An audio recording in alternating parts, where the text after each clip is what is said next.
Chapter 773. Zhuang Yifeng was completely overwhelmed by his rationality. Xian man had betrayed him. Zhuang Yichen had kicked his wife away and snatched his woman away. The news that he received every day made him want to kill Zhuang Yichen immediately. Anyone who betrayed him must die. Zhuang Yichen, he should make his brother's life a living hell. Even if he wanted Zhuang Yichen to die, he should let the people he cared about die before he did. He must clearly see the pain in Zhuang Yichen's eyes. Zhuang Yichen had killed his mother and caused his father to go to jail. How could he not take revenge? Xian man, no matter how much he loved her, had already betrayed him. Zhuang Yichen had protected her so well and didn't bring her to any dangerous places. But he wanted her dead. If Xian man died, Zhuang Yichen would be heartbroken, right? Thinking of this, Zhuang Yifeng laughed wildly. He shouldn't have set his sights on Qiu Shaoya. He was so stupid. From the first time he found out about the relationship between Qiu Shaoya and Zhuang Yichen, he should have known. Zhuang Yichen wanted to push away Qiu Shaoya's hand in front of Xian man. At that time, he should have realized that Zhuang Yichen was afraid that Xian man would be jealous. No wonder Qiu Shaoya was beaten and chased out. She actually wanted to kill Xian man Sai. Qiu Shaoya was too disappointing. She actually didn't suffocate that B** starved to death.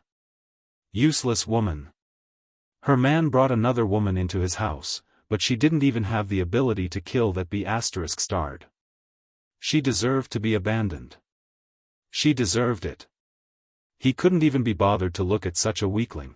When Club A welcomed another VIP, Zhuang Yifeng, the rich businessmen who wanted to leave also pushed aside their business and shamelessly wanted to stay and watch the show. The drama of two brothers fighting over a woman must be very exciting. Zhuang Yichen couldn't wait for Zhuang Yifeng to come. He didn't want to waste another day. The schemes he had set up and manipulated in the past were too slow. A judicial process could take a few days, and it couldn't be decided in a short period of time. He had already lowered his requirements and didn't want to torture anyone. It was fine as long as Zhuang Yifeng died. Once Zhuang Yifeng died, there was nothing to worry about. When Li Yong heard that Zhuang Yifeng had also come, he couldn't help but tremble. He walked to the southeast direction of the clubhouse, clasped his hands together towards the sky, closed his eyes, and said in his heart, "Miss, you must bless him. You only have one seedling. I've taken care of him for so many years. At this time, you must help him and end his sleepless nights." The image of a young girl appeared in Li Yong's mind. He followed behind her, watching her try on the wedding dress and put on the wedding dress. He sighed in his heart. It was all in the past. Zhuang Yichen was in a well-ironed suit. Zhuang Yichen hugged Xian man and chatted happily. "Xian man, come here."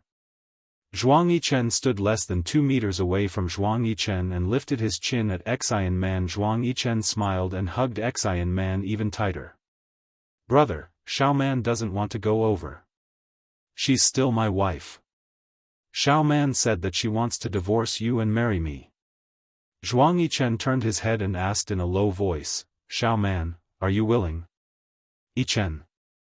Xian man's eyes were filled with tears. "Yichen, I'm willing." Zhuang Yichen's gaze on Xian man became deeper and deeper. He was thinking, this woman had been with him for so many years. When had she ever been like this? Zhuang Yichen was indeed having an affair with her behind her back. No wonder Qiu and Shaoya scolded Zhuang Yichen like that in the listening device in Li Yong's car. Indeed, this adulterous couple. Even Li Yong advised Qiu and Shaoya to give in to Xian man. Xian man, Zhuang Yichen, have treated you well. Divorce? Xian man, can you afford it? With me around, no matter how expensive the marriage is, she can afford it. Zhuang Yichen arrogantly interrupted. Zhuang Yifeng approached step by step. Zhuang Yichen knew that everything was about to end. He wanted to end everything. Immediately. Immediately. Zhuang Yichen was actually already entangled in the lawsuit. If it wasn't for the fact that Zhuang Yichen had hidden Enchanting Man so well and suddenly let her out in such a high-profile place to be intimate with her, he wouldn't have come out himself. He would have asked his subordinates to kill Enchanting Man and let Zhuang Yichen suffer. But this was the main area of this place. Other than him, no one else could enter. In such a short period of time, he couldn't create a billionaire identity for an assassin, but he wouldn't let go of such an opportunity. Since the assassins in the main area couldn't enter, then he would do it himself. If he continued to listen to his informant talking about how Zhuang Yichen doted on Enchanting Man, even if he didn't die, he would go crazy from anger. He actually realized that his mental state had been very bad recently. A man's jealousy and possessiveness would always have no bottom line. Just like when Zhuang Yichen pulled out the gun and aimed it at Enchanting Man. A quick and accurate shot hit Enchanting Man's chest. Enchanting Man looked at Zhuang Yichen in disbelief. Her eyes widened. She couldn't believe that a gunshot would happen in such a place. She was too confident and thought that even if Zhuang Yichen wanted to kill her, he wouldn't do it himself. So when she stood beside Zhuang Yichen, she wasn't afraid at all. Who would have thought that Zhuang Yichen would kill a woman in such a place with so many rich people? But Zhuang Yichen knew that Zhuang Yichen would definitely do it. All of Zhuang Yichen's ideals and revenge was to make him suffer, to make him live in pain for the rest of his life. So when he rushed towards Enchanting Man with a dagger to cut the rope, Zhuang Yichen shot at Enchanting Man himself. What did he mean by, if he couldn't save someone in 10 seconds, they would have to eat bullets? He wasn't sure if those who couldn't be saved in 10 seconds would have to eat bullets. But those who could be saved in 10 seconds would definitely have to eat bullets. He was 10,000% sure. Zhuang Yichen was suspicious and jealous by nature. Those conditions and requests were just empty words. Zhuang Yichen had always been a person who didn't keep his promises. Gunshots rang out, followed by screams and the sound of people fleeing. When Zhuang Yichen heard Enchanting Man calling for him, he didn't turn back. It was as if he didn't want to leave. He just locked his cold gaze on Zhuang Yichen.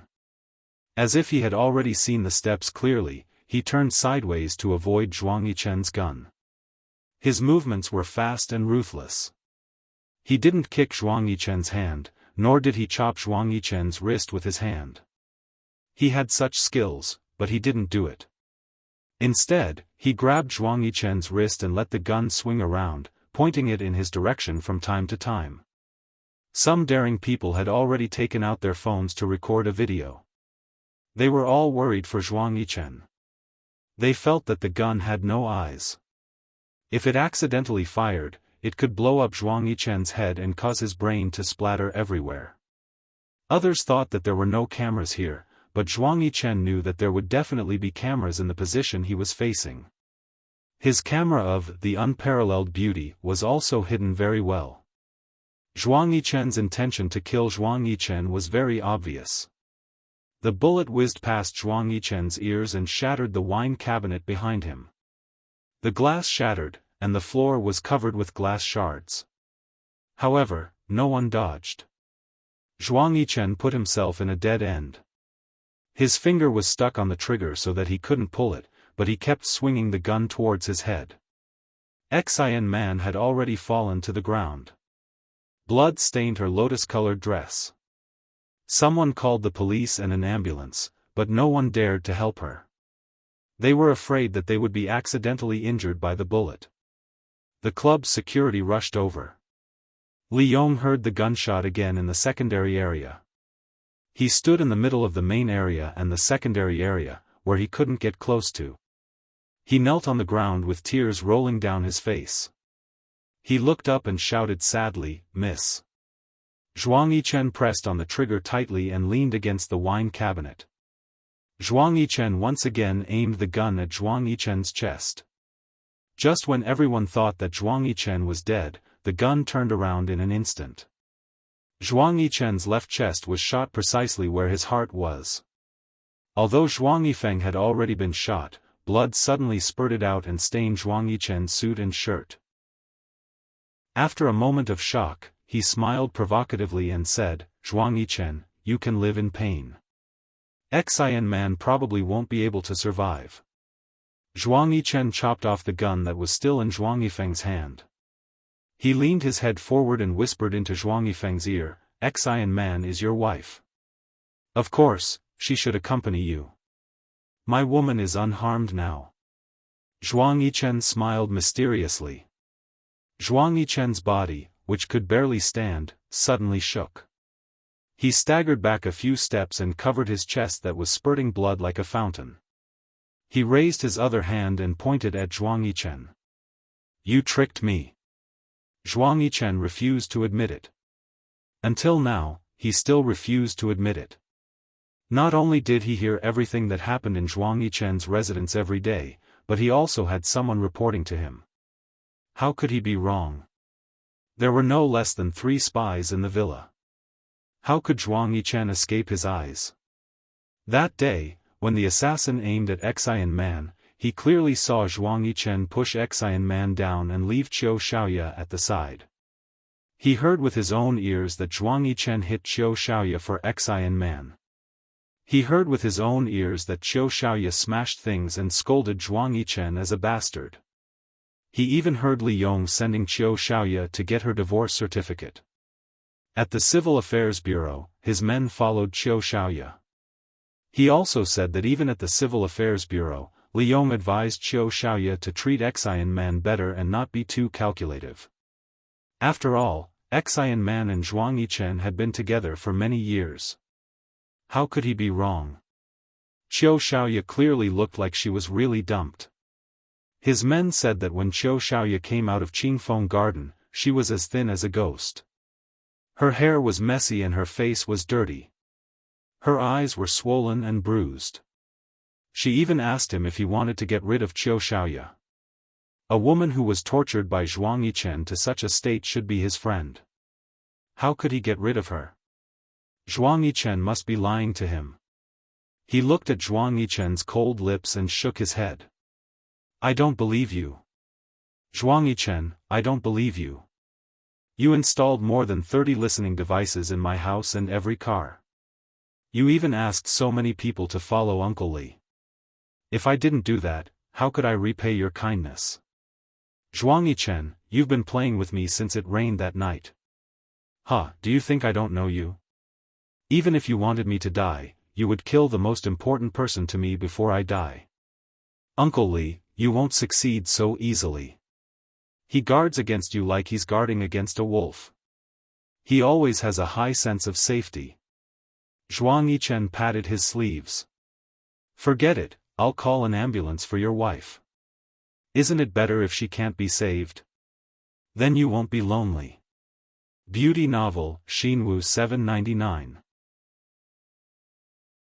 Chapter 774. Xian Man fell to the ground and had no strength to stand up. When she heard Zhuang Yichen's words, her blood started to flow faster. "Zhuang Yichen, you used me." Sigh. Zhuang Yichen shook his head and looked disdainfully at the woman on the ground. He didn't even want to bend down to look at her. "Sister-in-law, I'm a clean freak. I won't want a woman who has been slept with by someone else. I didn't hate you at first, but I've been hugging you all this time. It's making me hate you. But fortunately, you're here. Otherwise, I don't know when the woman lying on the ground would be my little demon." It's finally over. Xian Man's body twitched violently. She already had a gunshot wound, so she started to vomit blood. Zhuang Yichen didn't want to pay any more attention to her. He had to leave quickly. But just as he took a step, the security guards arrived. They hoped that he wouldn't leave for the time being and wait for the police to arrive. After all, he was the victim. When the police arrived, Zhuang Yichen was asked to give a statement. Zhuang Yichen had no choice but to cooperate. Zhuang Yichen, now that Zhuang Yifeng was shot in the exact location of his heart, he died. "You're responsible for it. A young policeman with a strong sense of justice asked without caring about anything else. I was acting in self-defense. Everyone at the scene saw it. Zhuang Yifeng shot his wife and aimed at me. Of course, I couldn't let myself get hurt. You could have aimed at his heart in self-defense? Aimed? Zhuang Yichen shrugged and pretended to be shocked. Officer, I was scared to death at that time, but I still had the mood to aim. Everyone was moving around. It was purely an accident. I only thought of self-defense and didn't think of anything else. Your self-defense caused the other party's death. That's excessive self-defense. Officer, I deserve to be blamed for the bullet that entered my head? I gave him a push and loosened my grip. He pulled the trigger himself and accidentally killed himself. Am I considered excessive self-defense? When my life was hanging by a thread, I had to choose a place to push the muzzle of the gun. I think you should be glad that he didn't accidentally aim his gun at anyone else in the clubhouse when he hurt me, right? I still have other matters to attend to. If my defense is excessive, you can come and look for me at any time. That's all I know. You can go and get the video from the club. There are many people at the scene who took videos with their phones. I don't mind you trying the case in public. I'd like to see if anyone will come and crusade against you when you say that my defense is excessive. Zhuang Yichen was not in the mood to waste time in the police station. Anyway, he was not afraid if they really investigated. The person recording Zhuang Yichen's statement could clearly sense Zhuang Yichen's impatience. An experienced police officer nudged the rash police officer and told him not to ask any more questions. All he could do was to sort out the evidence first before contacting him. When Zhuang Yichen came out of the police station, Li Yong's car was already waiting at the entrance of the police station. Seeing him get into the car, she smiled and said, "You're not hurt at all. That's great.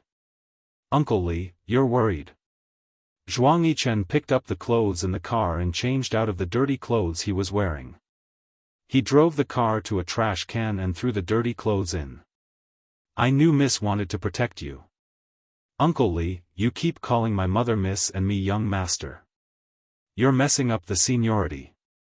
Zhuang Yichen shook his head and smiled. "When she got married, I always called her Mississippi. When she gave birth to you, I called you young master. Now that you're all grown up, I can't keep calling you young master, right?" "Yes, you're right. Uncle Li, you can call me whatever you want. Let's go to Qingfeng Garden." Zhuang Yichen sighed. "Young master, I didn't have time to tell you today. Young madam went back to her parents' home." "How is she?" Li Yong sighed. "The subordinates said that she's so thin that she's out of shape. Let's go to my mother-in-law's house." Zhuang Yichen reached out to the gap next to the seat. He pulled out a small fingernail-sized listening device and held it in his hand. He pointed it at the rearview mirror and said to Li Yong, "Have all the cars in the house been checked?" Li Yong shook his head. Around 30 listening devices is a conservative estimate. After Enchanting Man moved into the house, there were more than one listening device in every room. "I think there are at least 3 listening devices in the study."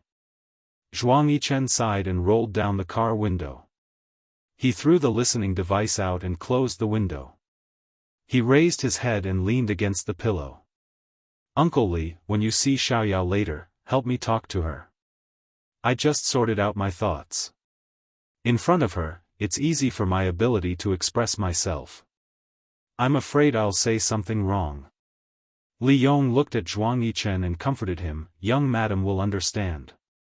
The house is full of listening devices and there are spies everywhere. Even you and I have to rely on our tacit understanding to deal with them. There's no other way." Zhuang Yichen suddenly closed his eyes and put his hand on his forehead. "Uncle Li, I'm too greedy. Too greedy. That day, when I saw Xiaoyao destroy the clothes, bed sheets, and photos, I was thinking that I was too greedy. I wanted to make Zhuang Yifeng's life worse than death. Zhuang Yifeng also wanted to make my life worse than death. He thought that death was too easy, too easy. But Uncle Li. I didn't want it to be like this, but my mother was in so much pain back then. Zhuang Yichen panted and tried to calm himself down. Zhuang Yifeng was so vicious at such a young age. He made my mother amputate her leg. Zhuang Yichen gritted his teeth. I really hate him. But, recently, I realized that I shouldn't have done this. I should have killed him earlier. If he was dead, there wouldn't have been so many problems. For the sake of a process, I got such an outcome. Say, if Zhuang Yifeng hadn't hung Xian Man up that night out of suspicion, would Xiaoyao still have a chance to live? I've hidden her for more than 4 years. More than 4 years, but I almost killed her. It was not until now that Zhuang Yichen's hands began to tremble by his side. In the past few years, he had exposed countless women, but he had never exposed Xiaoya. He often changed women to eat with, but he had never eaten with Xiaoya. Even when it came to making her famous, he had secretly arranged for someone to do it. He had never shown his face. However, getting married almost killed her. Zhuang Yifeng wasn't a small luoluo. How could he fight? It took a long time to prepare a large pile of evidence. He had to start a court session, adjourn the court, find a lawyer, and repeat the process. Besides, Zhuang Yifeng's evidence wasn't as easy to find as Zhuang Jingren's. In the past, Zhuang Jingren had taken the blame for many things. He should have done what he did today and just killed him to end everything. Young master, don't think too much. When we see young madam later, I'll explain it to her. She will definitely understand you. Uncle Li, let's go to the mall. Xiaoyao likes beautiful shoes. I'll pick a pair for her. When the shoes were thrown down the stairs by Mother Qiu, Zhuang Yichen finally faced the fear that he didn't dare to think about. He raised his hand and knocked on the door. Mom, can you open the door and let me talk to Xiaoya? Get out. Get as far away as you can. Our boss doesn't care about scum like you. Mother Qiu yelled at Zhuang Yichen through the door in her loud voice. Zhuang Yichen wasn't a talkative person. Faced with Mother Qiu's yelling, he could only stand outside the door. After a while, he knocked on the door again but didn't say anything. He knocked on the door intermittently until 1:00 in the morning. Mother Qiu finally wanted to tear down the house because of Zhuang Yichen. She opened the door with a broom and aimed it at Zhuang Yichen's handsome face. Zhuang Yichen raised his hand to block it. When he saw that the person who hit him was Mother Qiu, he was stunned and did not dare to fight back. Li Yong anxiously apologized and acted like a good person. He held Mother Qiu's hand and said, In-law, calm down. Can you let the children talk about it themselves? What do you mean by that? Who are the children? I only have one child, and that's Xiaoya Qiu. How can a man like him have a child? Mother Qiu felt stifled. She felt terrible, especially after Xiaoya left. She felt stifled. Xiaoya already knew that one day, Zhuang Yichen would come looking for her on a whim. That was why she left so cleanly and didn't even contact her family. Her daughter, who had been with her for more than 20 years, didn't even call her family because of a man like him. Thinking about how her daughter committed suicide because of Kang Yiyun, Mother Qiu didn't even dare to close her eyes. She couldn't even eat. If her husband hadn't comforted her all day long, she would have been the one committing suicide. She held the broom in her hand and lowered her head to bite Li Yong's hand. Mama Qiu had always been a tough woman. She had the final say in the family. Papa Qiu had always listened to her from the time they started dating until they got married. She was the queen of the family. She had always had a bad temper. Moreover, they didn't live in a high-class society. The people she interacted with were all gossipy women. Everyone would gossip when they were together. She was never afraid of quarreling. She had always been a shrew. Therefore, biting Li Yong's hand was a smooth task. Now that she was free, she swung the broom again and hit Zhuang Yichen. Zhuang Yichen only covered his face. He didn't say anything about the other parts of his body being hit. "Mom, you can hit me however you want. Let me go in and talk to Xiaoyao." "In your dreams." Zhuang Yichen could only be polite and respectful to this extent. He had been hit for so long. He was afraid that Mother Qiu would close the door if she stopped hitting him. He simply grabbed Mother Qiu's shoulder and lifted her to the side. Mother Qiu was shocked by Zhuang Yichen's strength. She was already a little fat, so Zhuang Yichen could be said to have lifted her by the shoulder. 1903 p. While she was still in a daze, Zhuang Yichen had already entered the house. Xiaoya's slippers were still at the door. When he came to pick up the bride during the wedding, he knew that the room facing the south belonged to Xiaoya. Even though Xiaoya was married, Mother Qiu couldn't bear to use this room to live in. She wanted to leave it empty for Xiaoya. He strode towards the room facing the south. Mother Qiu couldn't stop him. The door was pushed open by Zhuang Yichen hurriedly. The smile on his face froze. Nothing in the room had changed. When returning home after marriage, they followed the old tradition. They even stayed here for a night. When he woke up the next day, Mother Qiu cleaned up the room. Before he left, he went into the room to take his watch. No one had lived in this room before. The blanket was folded on the bed, but a large piece of colorful cloth covered the blanket and the entire bed to prevent dust. No one had lived in this room before. There was a smell that hadn't been in for a long time. When he breathed in, it was very bitter. "Mom, where is Xiaoya?" Zhuang Yichen turned around and stared blankly at Mrs. Qiu and Mr. Qiu, who were walking toward him fiercely. Beauty novel, Xinwu 799. Chapter 775. You're asking me where she is?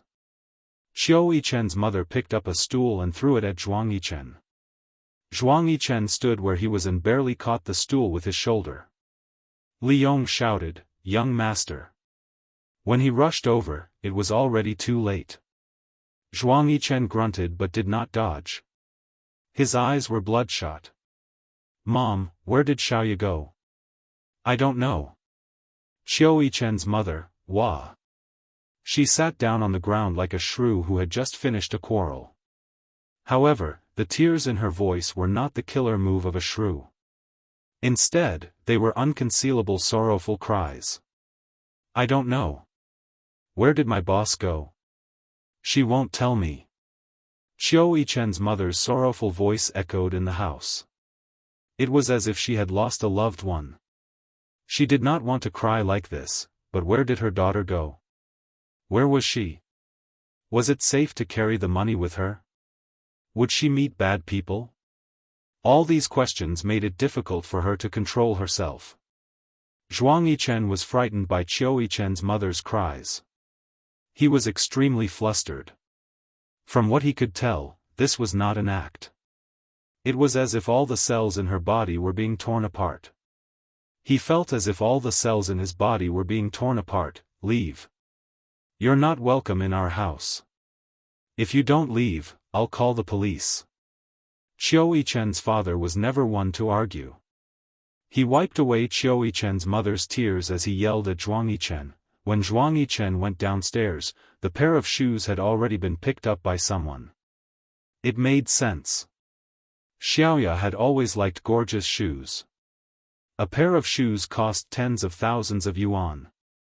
If they were left downstairs, people who didn't know how to appreciate them wouldn't be able to resist taking them home. Zhuang Yichen had been suppressing his anger and could not find a place to vent it. He walked onto the lawn. No matter how far away it was from Qiu Yichen's parents' house, he would go into search. "Young master, stop looking. Someone must have picked them up. Uncle Li, you go back first. I'll look for a while more. You know that Xiaoyao likes shoes very much. I don't know what my taste is like. Maybe she won't like it. She has always been picky about what she wears." Zhuang Yichen kept his head down. He did not miss a single detail. The neighborhood was not big, and the lawn was not big either. There were only 6 small lawns and 4 small flower beds. The road was narrow, and some cars were parked between the road and the grass. After finding the grass, Zhuang Yichen started to check the undercarriage of the cars. Li Yong followed behind without saying a word. Young master, young madam might have gone out to relax. She'll be back in a few days. When she's back, I'll have a good talk with her. Zhuang Yichen did not say a word. He focused on what he was doing. Every time he finished looking for a car, he would stand up and look at the sky before continuing. He started to hate the small size of the neighborhood. Soon, he had searched through the entire neighborhood.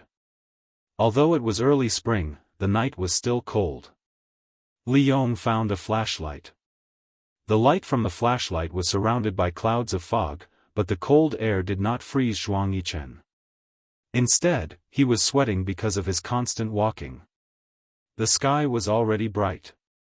He searched twice but still could not find the pair of shoes. The new spring design was a flirtatious red. The heels were 9 centimeters. Xiaoya had always liked high heels. She had only worn some of them once or twice. The sky brightened, reminding Zhuang Yichen that the night had been fruitless. He hated this kind of hint. He finally lost his temper and yelled at Li Yong, "Go check the CCTV. I'll find the shoes even if I have to dig 3 feet into the ground." Li Yong immediately turned off the flashlight and went to the security room. He knew that the pair of shoes was not the only thing the young master was looking for, there was also the young mistress. She took her current identity card and looked at it several times. It was Jiang Xiaoyu. She liked this name and asked her mother to change it. It was said that a fish's memory only lasted for a few seconds. She knew that she would soon turn Zhuang Yichen into Kang Yiyun and forget about the man who hurt her. In her life, men might just be a scenery. Qing County was a small county in the south. The population density was moderate. Xiaoyu rented a fully renovated 3-bedroom apartment for only 500 yuan. Compared to the housing prices in the county, she felt that it was a good deal to rent a place like this. The cost of living was not low, and the housing prices were not low. However, the rental price was very cheap. Xiaoyu had never thought about how to survive in a place like this. However, she was soon overwhelmed by the renovations upstairs, downstairs, left and right. What was worse was that the renovations upstairs were still going on at night. She could not help but admire the overall quality of the people in Qing County. Although she saw Zhuang Yichen whenever she closed her eyes, she still needed to be quiet. So she put on her slippers and went upstairs to reason with him.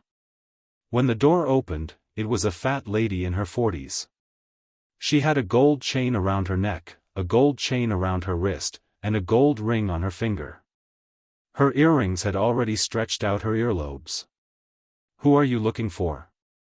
the fat lady in gold asked in an unfriendly manner. "Hello, madam." Xiaoyu was a very polite person outside. She had done business before, so her attitude and tone were impeccable. The fat lady's cold face immediately broke into a smile. "Who are you looking for?"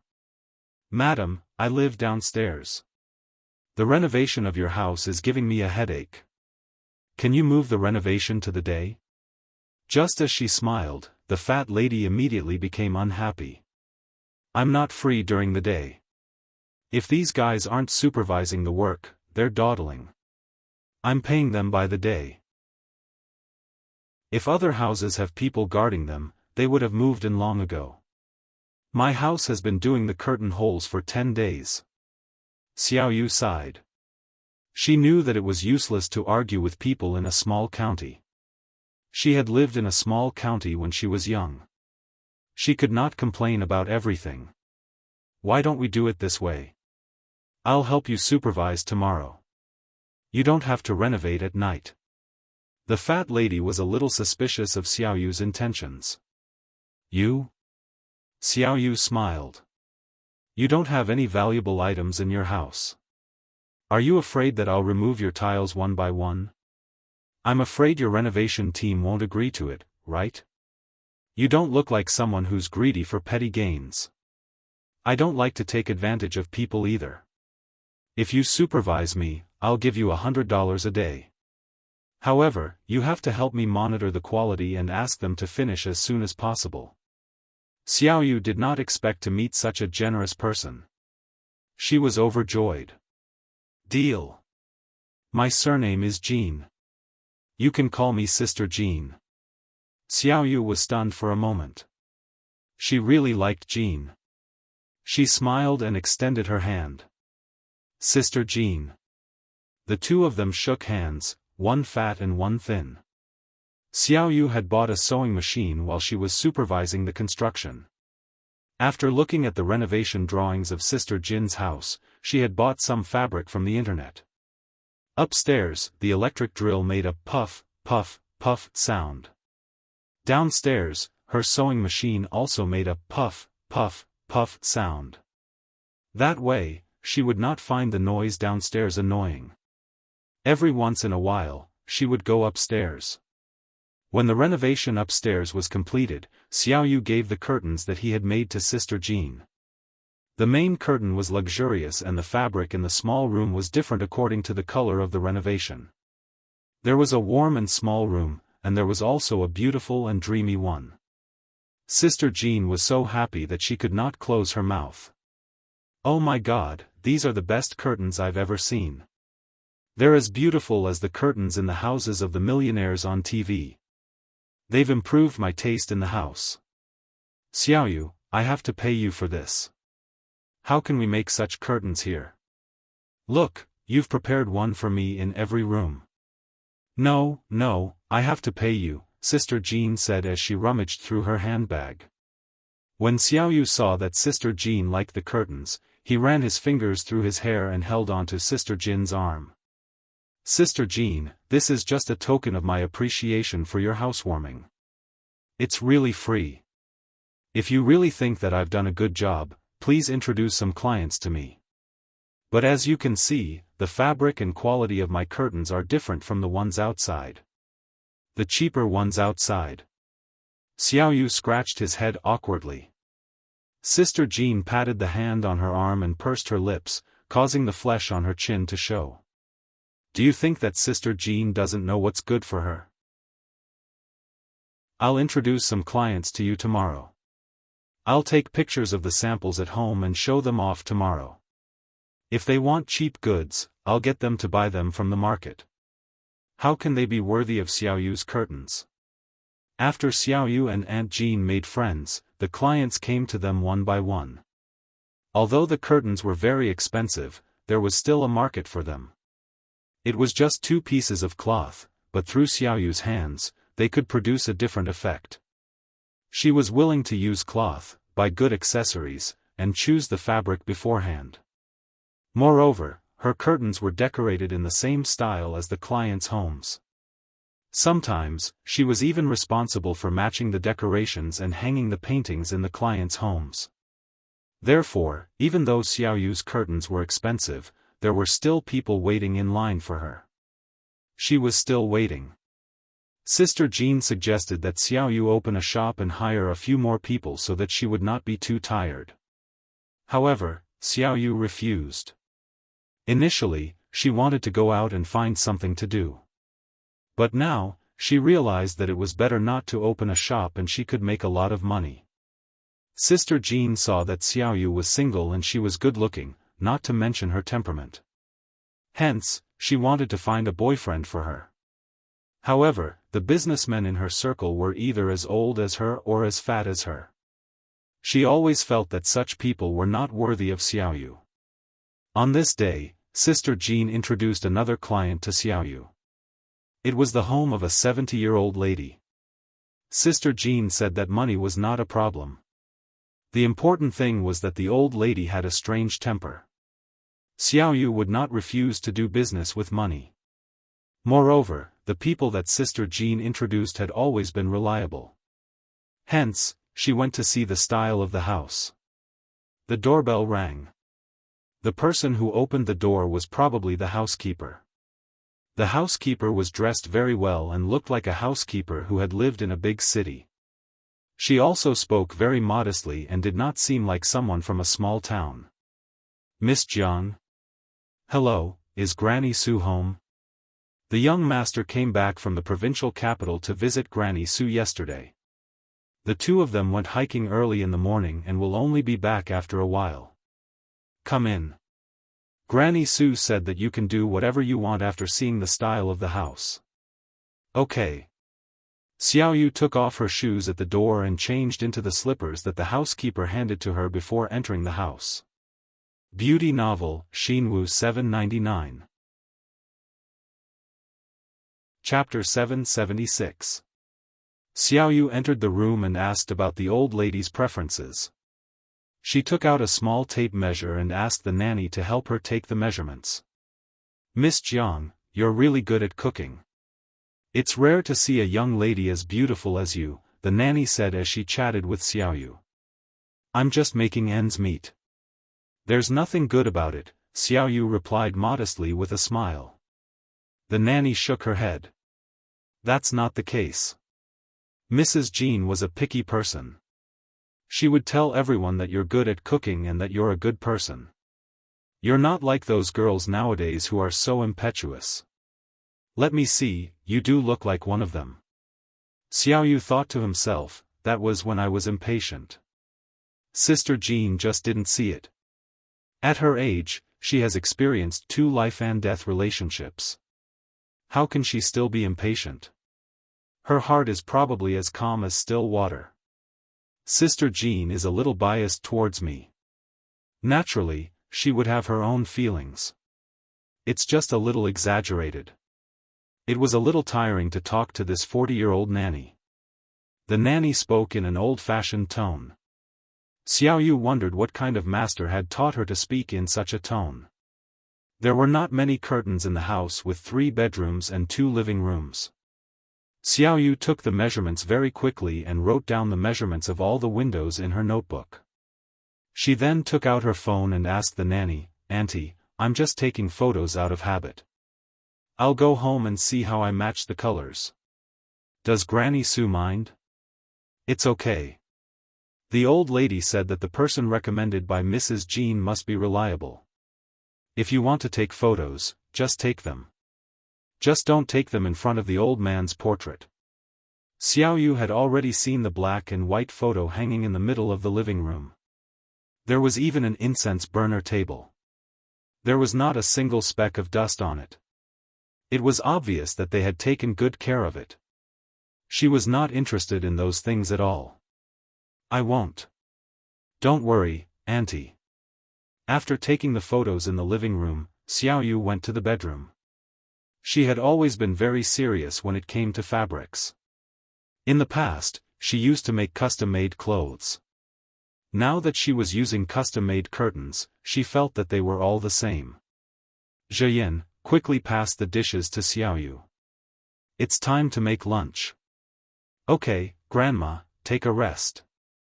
After taking the last photo, Xiaoyu walked out of the house and saw an old lady with her hair tied up in a bun.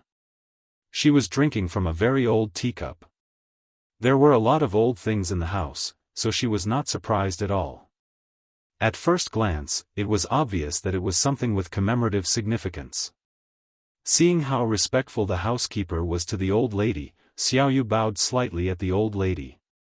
"Granny Sue, you're back. You're Xiaoyu, right?" the old lady asked as she handed the teacup to the housekeeper. "Yes, it's me." The old lady looked very tired, but she was in good spirits. She was in her 70s, but her back was still straight and her legs were not trembling. She walked to the sofa in the living room and sat down. "Mrs. Jean told me that Xiaoyu is such an intelligent girl. I didn't believe her at first. Now that I see her, she's really young, good at cooking, and polite," the old lady said to Xiaoyu. Xiaoyu was a little embarrassed by the old lady's praise. In the past, no old lady had ever praised her in such a way. She was only polite to her own clients. However, now that she had let go of everything, she felt that she should not be impulsive. It was better to avoid unnecessary trouble. Xiaoyu did not know if she respected other people or not. A man walked out of the kitchen. It was not that Xiaoyu wanted to look at him, but she had never seen a man with such a temperament in this county. He was wearing a sports shirt and looked very casual. His facial features were bright and handsome, but his face was gentle and noble. His height made him look like a crane in a flock of chickens. "Do you have a guest?" the man asked as he looked at Xiaoyu. Xiaoyu smiled back at him and nodded. "Have you had lunch?" the old lady asked Xiaoyu. Xiaoyu turned around and put his phone into the bag. "Yes, I have, Grandma." The old lady pursed her lips and snorted. "It's hard to lie to an old lady like me. It's only 11:15. You should have come to my house at around 10:30. Did you have lunch at 10:30? Having her lie exposed in front of everyone, Xiaoyu was instantly embarrassed. She thought that the other party was only asking out of politeness. Wasn't the most common question asked by Chinese people the same question as, "Have you eaten yet?" If she said that she had not eaten, the old lady would be forced to ask her to stay for lunch. Moreover, she did not like the feeling of being in a crowded place. It was quite nice to be alone. "Grandma, you're too direct. You've scared this young lady," the man said to the old lady with an amused look on Xiaoyu's face. "Grandma, you're too direct. You've scared this young lady.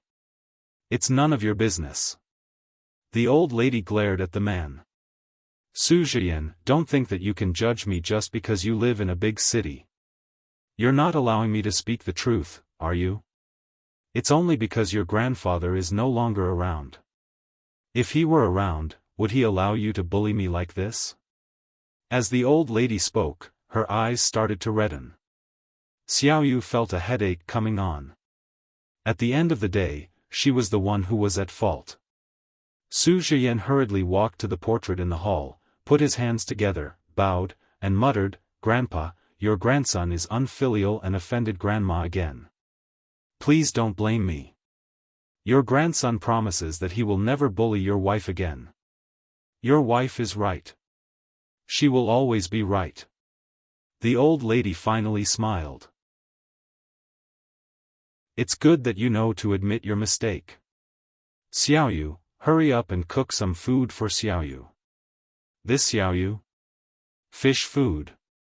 How could Xiaoyu stand an old lady who was so enthusiastic about her first meeting? Moreover, Jean had said that the old lady had a strange temper. If she said something wrong for no reason later, was she supposed to pay her respects to the portrait? For a moment, she was at a loss and did not know where to go. "Huh? Grandma, there's no need for that. Are you complaining that our dishes are not good enough? Then I'll deduct Xiaoyu's salary." The old lady even snorted after saying that. Look at her temper. What did she mean by complaining that the dishes were not good enough? Xiaoyu had never eaten here before. How would she know if the dishes were good or not? The housekeeper shouted from the kitchen, "Old madam, in all honesty, which meal is not good enough?" Su Zhiyan walked over and patted Xiaoyu on the shoulder. "Eat here. Aunt Yu's dishes are really good." Then, he walked past the old lady. "Grandma, I'm going to take a shower. I'm all sweaty." The old lady smiled but said, "You only know how to waste water." Xiaoyu's ability to express herself was not as good as before. Perhaps it was because she was deliberately not willing to talk too much. Jean was the only person who talked to her the most. At the table, she only ate some vegetables and took small bites of rice. When she ate with Zhuangyichen, his movements were always not very elegant. She would always restrain herself. In just a few months, it had become a habit. The old lady looked at the way Xiaoyu ate and then looked at Su Zhiyan. They were both people who did not talk when eating. She smiled to herself. After Xiaoyu finished her meal, she helped the housekeeper clear the dishes. She felt that it was not right to leave after having a meal at someone else's house. She was not even close to them. After cleaning up, Xiaoyu said goodbye to the old lady. "Zheyan, send Xiaoyu out," the old lady ordered. "Oh, okay." Su Zheyan stood up. He had already changed into another set of casual clothes. His clothes seemed to be light-colored. Xiaoyu remembered Zhuang Yichen's solemnity and Su Zheyan's cheerfulness. Xiaoyu knew that she could not refuse. However, she still said, "Grandma, it's really not necessary. I rode my bicycle here." "Oh, so you're saying that you're looking down on my bicycle? Don't force me. When the time comes, I'll ask my grandson to drive his $10 million bicycle back." Humph, Xiaoyu knew that this old lady was someone who could not be disobeyed. If you resisted her decision even a little, she would stab you to death. In the end, Su Zheyan put Xiaoyu's bicycle in the trunk and drove her home. "Xiaoyu, you're not from Qing County, right?" "Yes, I'm not from here." "How long have you been in Qing County?" "Less than a month." Xiaoyu did not care. "Grandma said that your curtains are very good. She asked me to introduce you to some businesses." The tourism industry in Qing County is developing very well. There are a few 5-star hotels. Why don't I introduce you to some hotels and you can hire a few workers to make the curtains in the hotels? Xiaoyu shook her head without hesitation. She was afraid that she would be too idle. "I don't want to hire workers. I can do it myself." "Why don't you do it when there's money to be made?" "I don't want to make so much money. The money I've earned now is enough to spend. If it's stable, I can save a lot of money in a year. I don't want to do big businesses. I want to live a simple life. It's quite comfortable." She could not bear to look back on her luxurious past. Those shoes that cost tens of thousands and clothes that cost hundreds of thousands only reminded her of a man called Zhuang Yichen. Her expensive past was inseparable from money. In fact, a pair of shoes that cost $100 had the same function as a pair of shoes that cost tens of thousands. She did not want to fight for those expensive things anymore. She had once climbed into Zhuang Yichen's bed because she wanted Kang Yiyun to see her success. Now, she did not want anyone to see it. In the future, she wanted to live a normal life. She would save some money every year, buy a small house, marry an ordinary man, have children, and live a normal life. Her father used to be an ordinary worker. In fact, now that she thought about it, her mother was very happy. Although her man was not rich, he had doted on her for her entire life. Su Zheyan held the steering wheel and tilted his head slightly. He saw Xiaoyu's eyes looking forward in a daze. Her hands were holding the seatbelt in front of her chest very, very tightly. The next day, Xiaoyu's doorbell rang. It was Su Zheyan. "Am I bothering you?" When Su Zheyan smiled, it was as gentle as jade. Xiaoyu smiled back. "The curtains won't be ready so soon.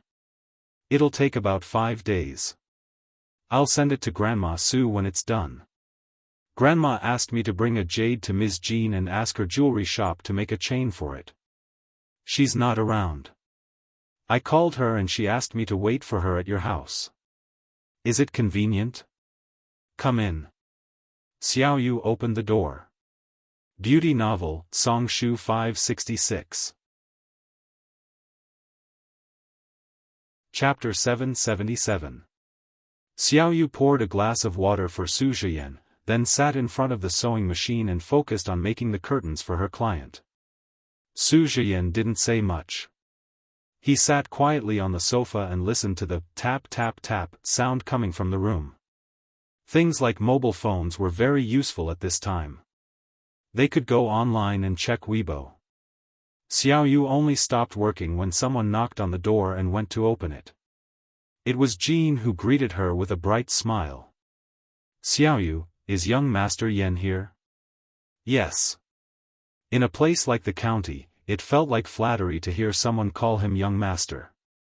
However, Xiaoyu did not say it out loud. Jin's laughter was as big as her belly. She shouted at the top of her lungs, "Young Master Yan!" Jin.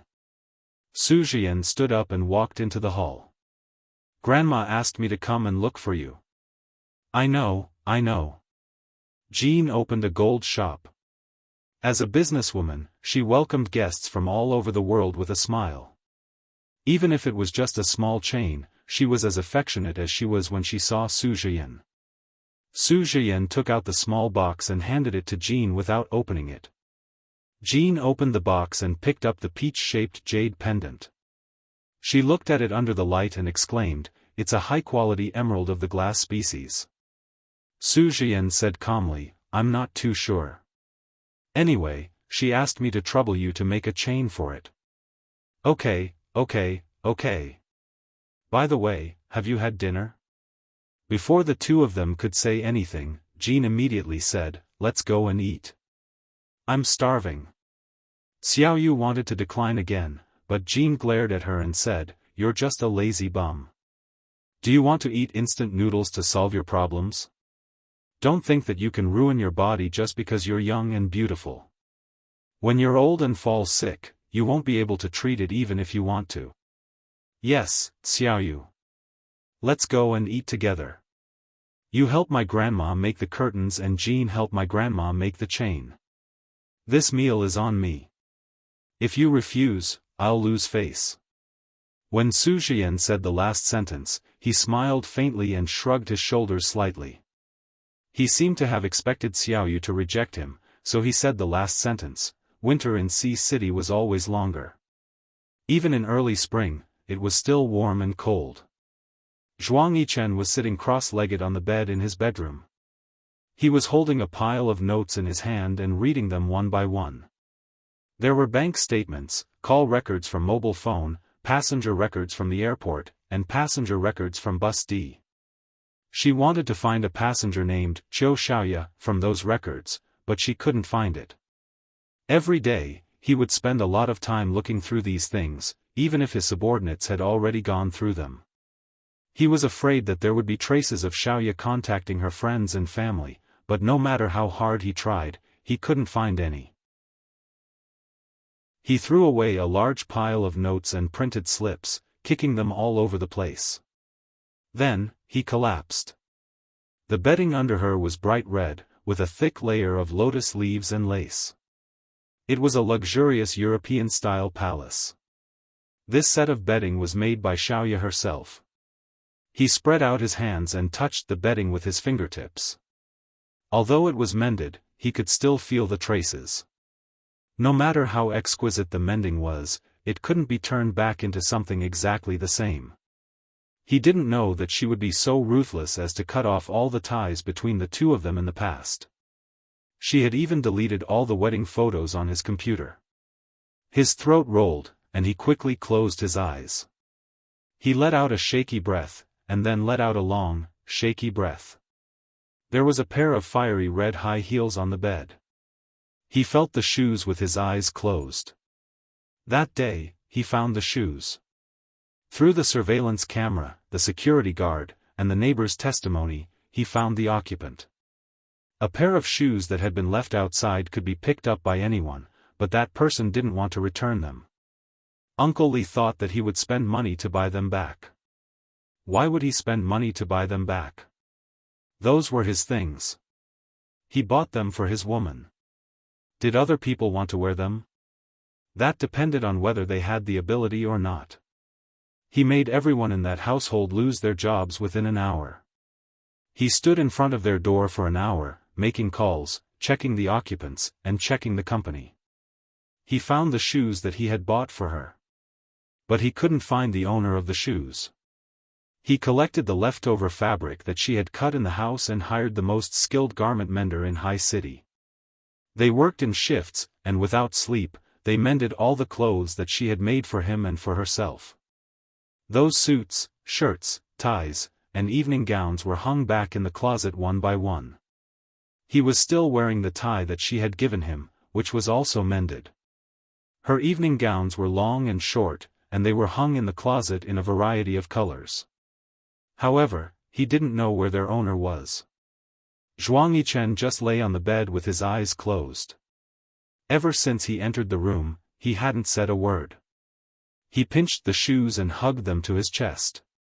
His chest began to tremble and tremble. He bit his lip and curled up his body in pain. He turned to the side and hugged the shoes even tighter. He was afraid that he would crush the shoes out of shape, so he kept his eyes closed and reached out to touch the shoes. "Little demon." He called out softly. "Where are you? It seems like this time, you will only be satisfied after tormenting me to death. If you didn't come back, I would have forgotten what you looked like, little demon Xiao. You bastard. King wish I could forget what you looked like." Zhuang Yichen curled up into a ball and began to convulse. He felt that he had never been in such pain before. He could bear with the hatred for his mother's death. He could conserve his energy. He could lay low for many years and then defeat the enemy with one move. He could attack with schemes and join hands with Jiang Zhao to get rid of the executioners of the Zhuang family. But for Xiaoya, he was in so much pain day after day. He couldn't bear it and couldn't lay low. He ran around aimlessly. He couldn't catch her and didn't know where she had gone. He was afraid. He was afraid that he would never see her again. Every day, when his subordinates came to report that there was no news, he swore that this was the last day, the last time. This would definitely be the last time he sent people out to look for her. He had had enough. The next day, he wouldn't look for her anymore. Whether she lived or died outside was none of Zhuang Yichen's business. But the next day, when he woke up, he forgot about the oath he swore the day before and sent people out to look for her in a fit of rage. It was like looking for a needle in a haystack. She was really ruthless. She didn't call home, Xia Qian, or Yi Er. He even monitored their QQ and email addresses, but there was not a single message from her. Just now. When he threw away those receipts, he swore that it would be the last time. It would be the last time today. He had almost forgotten about her. It had been so long. If he couldn't find what he shouldn't forget, what was the point of keeping those memories?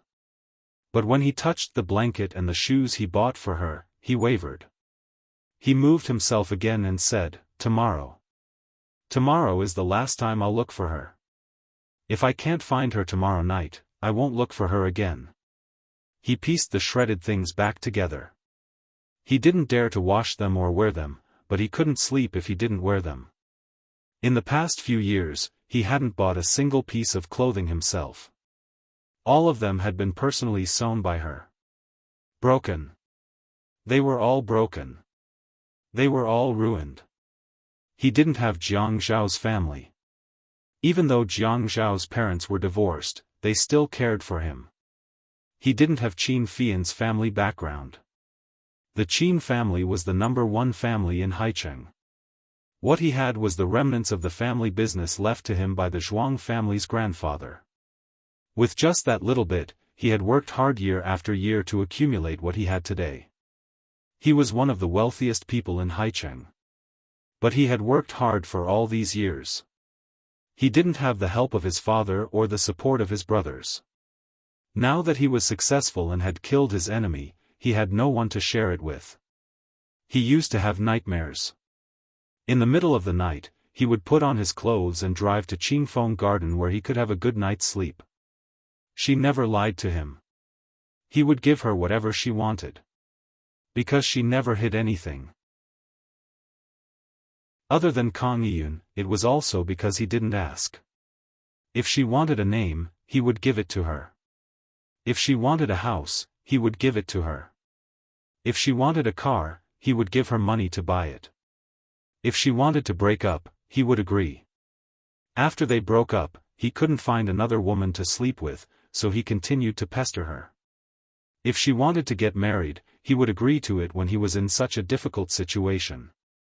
Even though he told her to wait a little longer, she insisted on a marriage. Fine, he would give it to her. He saw how envious she was of Yi Er's wedding. He thought that he couldn't treat his woman badly. Then, the only thing he could do to make it up to her was to give her the romance that he didn't give her in the past. Yu Shui started to pass the message. But, in order to hide her well, he didn't eat out with her. There were only a few times when he dared to ask her out for a meal after nearly half a month of preparation. In order to hide her well, every time he attended her product launch, he would bring a female companion and sit in her VIP seat. He would watch her receive flowers and applause. Seeing the joy of success on her face, he couldn't help but want to get close to her. He could only secretly hide backstage. The woman he had hidden for 4 years was exposed to the public because of her early marriage. He knew that she must have been scared out of her wits at that time. It was all his fault. The woman he had hidden for 4 years left him because he had no choice but to hurt her, little demon. I didn't mean it. I didn't mean it. He gritted his teeth so hard that they made a gurgling sound. In his ears, he heard the song that his mother sang to him when he was young. He started to cry. It was so suppressed that his whole body twitched and trembled.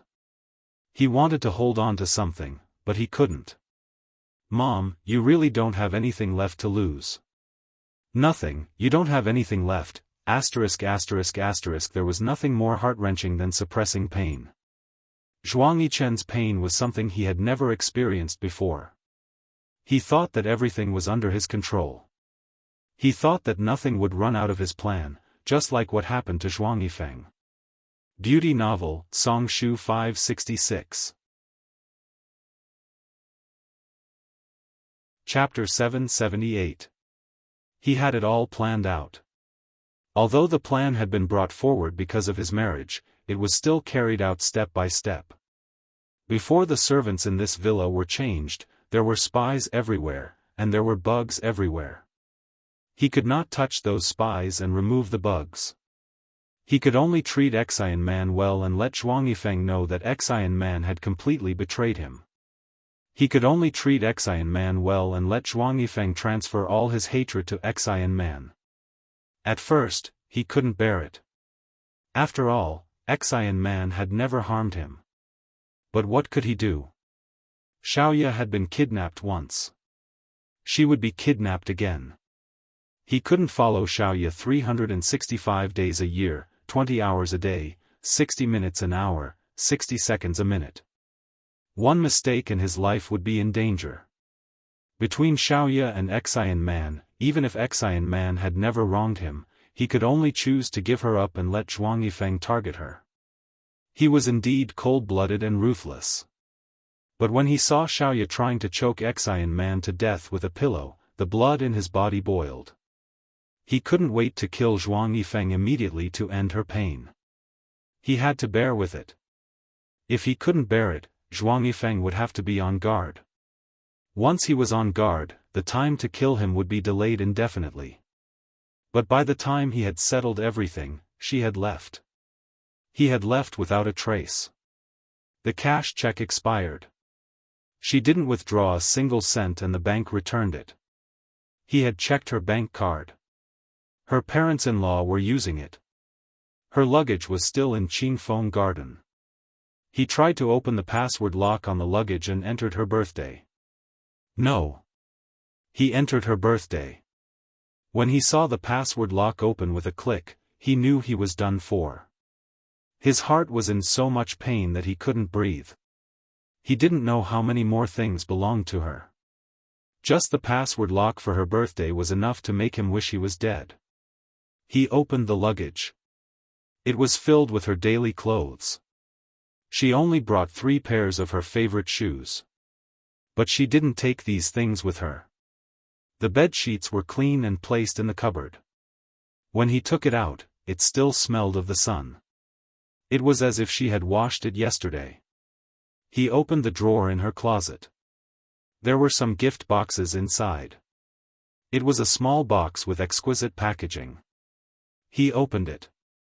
There was a tie and a handkerchief. The box was not broken, but the things inside had been cut up. It was just that they had not been thrown away. He put the pieces together. The violet handkerchief had a pink edge and was very beautiful. It could be folded into a beautiful flower and inserted into the breast pocket of his suit. At the corner of the handkerchief, there was a word embroidered, Chen. The word Chen was also embroidered on the inner hem of the tie. He knew he had broken her heart. She was deeply hurt. She was so hurt that she didn't want to take anything with her, not even a change of clothes. At that moment he fell on the carpet beside the bed with a dull thud. He thought about how many times he had spent the night in Qingfeng Garden. The next day, he would kick her out of bed and hear her fall to the carpet beside the bed with a thud. He would see her crawl up and call out his name through gritted teeth, Zhuang Yichen. At that time, he was very happy. He hated it when she called him boss in bed and called him boss off the bed. He was a very calculative person. He would not accede to every request of someone who called him boss. It turned out that she had always been different when she was with him. That was why he had been hiding her. He was afraid that she would be poisoned by Zhuang Yifeng. When she went on a blind date and found out that it was Kang Yiyun, he was furious. He could believe that she was just putting on an act, but he did not believe Kang Yiyun. He hated her past. There was only Kang Yiyun in that part of her past, not him. Zhuang Yifeng had been eyeing him covetously. At that time, he did not care about anything. He went to the proposal venue that had been booked and dragged her back. Now that Zhuang Yifeng was gone, he did not have to hide anymore. He could openly take her out to eat, watch TV, and play overseas. Every day when he thought about this, he was in so much pain that he could not sleep. It was as if someone was gouging out his heart and cutting his flesh. The woman that he had spent so much effort to protect was like a seed planted in his body. Without her, there was a huge hole in his heart. Every day, someone was still digging it out. It was so painful that he could not even cry out. Young master. Li Yong did not knock on the door. He pushed the door open and entered the bedroom. Now that Xiaoya was not around, there was no need to hide too much. It was also to let Zhuang Yichen talk less. However, the moment he entered, he saw Zhuang Yichen curled up on the bed and crying softly. Li Yong's heart ached. He regretted coming in at this time. Zhuang Yichen usually hid it very well. He did not show much. At most, he would get angry. Now, he was curled up on the bed like a trapped beast. Why did he come in?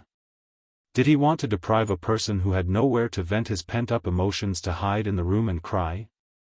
But he had already shouted. Just as he was about to leave, Zhuang Yichen shouted hoarsely, "Uncle Li." Li Yong responded with a trembling voice, Zhuang Yichen was still curled up. He hugged his shoes, clutched his chest, and sniffled. His voice was hoarse, as if he was enduring great pain.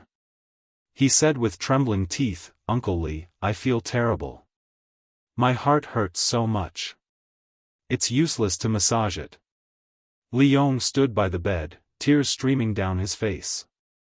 Young master, the photo studio has already redone the photos. I'm here to tell you. Should we still hang them in the same position?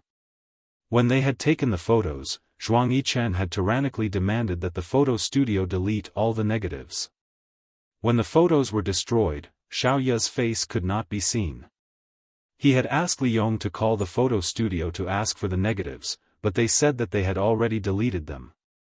He almost tore down the photo studio. Fortunately, when the wedding photos were taken, Xiaoya showed off and gave Yi Er and Xia Qian a copy each. Then, he copied Yi Er's copy and sent it to the photo studio to have it redone. Zhuang Yichen's memory was shockingly good. He knew which photos were made of crystal, which ones were made of wood, which ones were made of wood, which ones were made of wood, which ones were made of wood, and which ones were placed in the album. Okay, hang it up. Otherwise, I'll forget what she looks like. It was another weekend. Su Zhiyan returned to Qing County from the provincial capital to visit his grandmother. Sister Jean said that she wanted to treat him to a meal, so he called Xiaoyu over. After the meal, Su Zhiyan wanted to send Sister Jean and Xiaoyu home. However, Sister Jean said that she wanted to go for a walk and exercise after the meal. When they were walking, Xiaoyu was always indifferent. She did not say or express anything. Su Zhiyan was also a man of few words. In Xiaoyu's impression, Su Zhiyan was not such a person. When she saw him at Grandmother Su's house the other day, he was very humorous. The people in the county had a rich entertainment life. There were people dancing in public squares, fitness centers, and couples. Those songs were all street songs, the catchy kind. Sister Jean stood at the side of the square and twisted to the music. She touched her waist and said, "Xiaoyu, people say that I'm too fat and need to lose weight. I think I really need to lose weight. Sigh. I'll go and do some twists." Wait for me. Xiaoyu actually admired Sister Jin's sense of humor. She never thought that there was anything wrong with being fat. She always said, "I'm fat, but my skin is good. Those skinny people my age don't have skin as plump as mine." Xiaoyu was about to stand at the side and wait for Sister Jean when Su Zhiyan reached out his hand to her. "Xiaoyu, please dance." Aren't you going to do me the honor?" The man asked her to dance in a gentlemanly manner. He placed one hand behind his back and bowed slightly. It was the perfect posture for a dance. "I'm afraid that I'll step on your feet." "It's okay. I've been stepped on by you a few times so that I won't be stepped on by you next time. But I'm not wearing high heels. I'm so much taller than you." Xiaoyu felt that height was a big problem. If she were as tall as Yi Er, she would not have to wear high heels in front of Zhuang Yichen.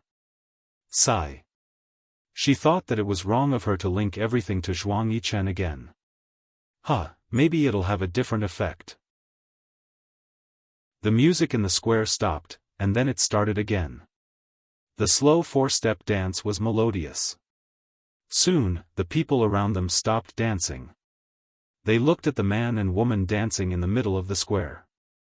Xiaoyu straightened his back and leaned back slightly, tiptoeing along with the dance.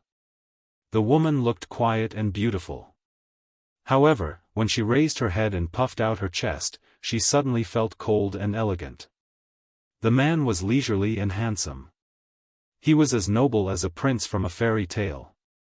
He was holding his partner in a gentlemanly manner.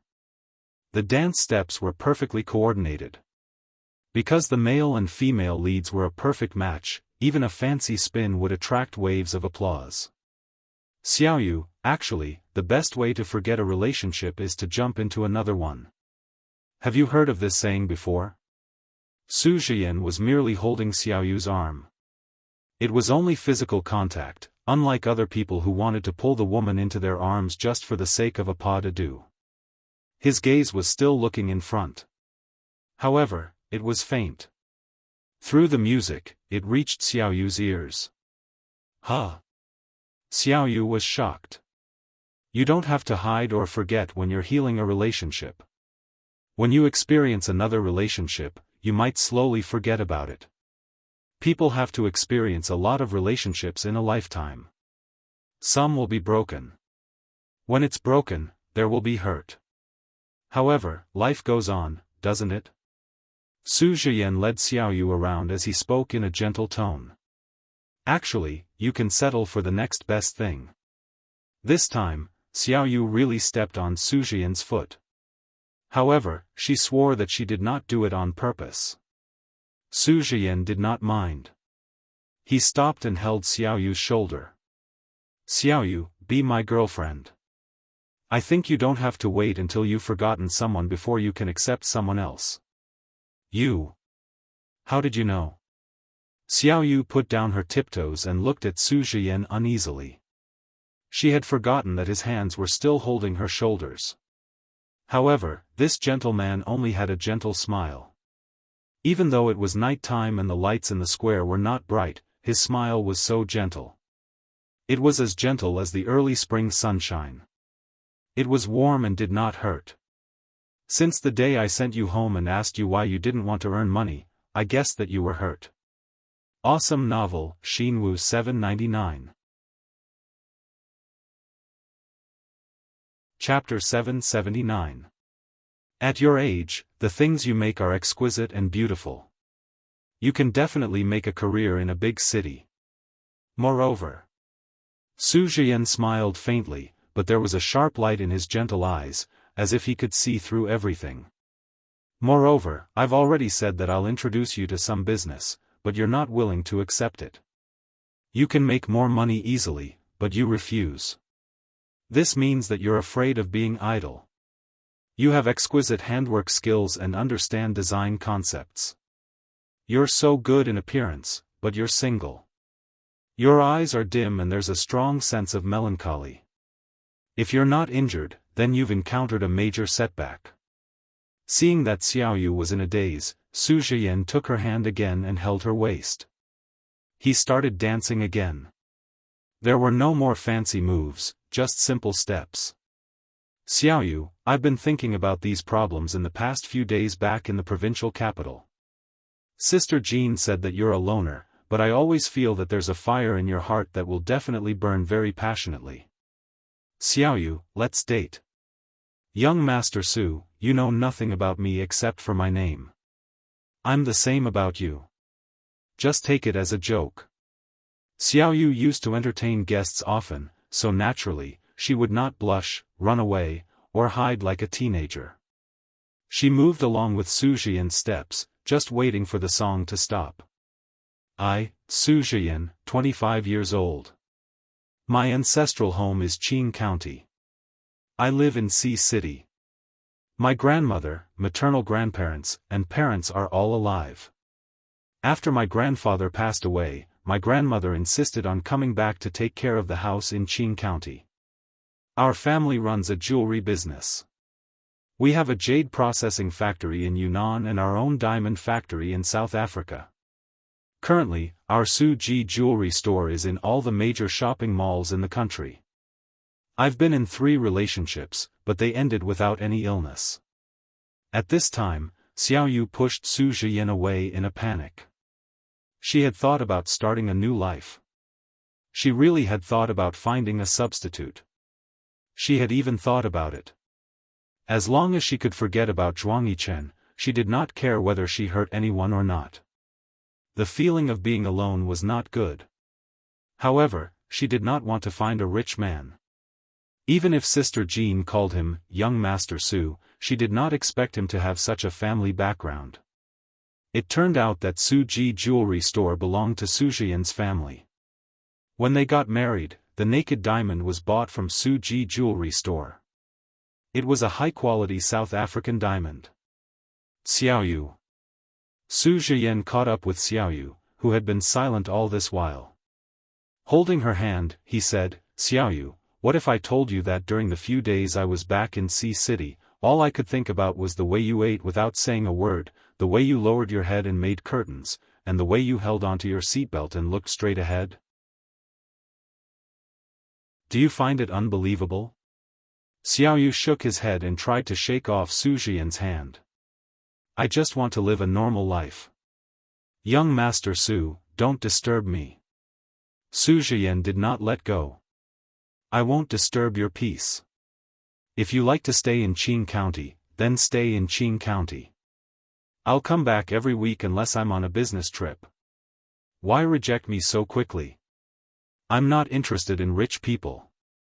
Even if your former lover is very rich, do you have to treat all rich people as enemies?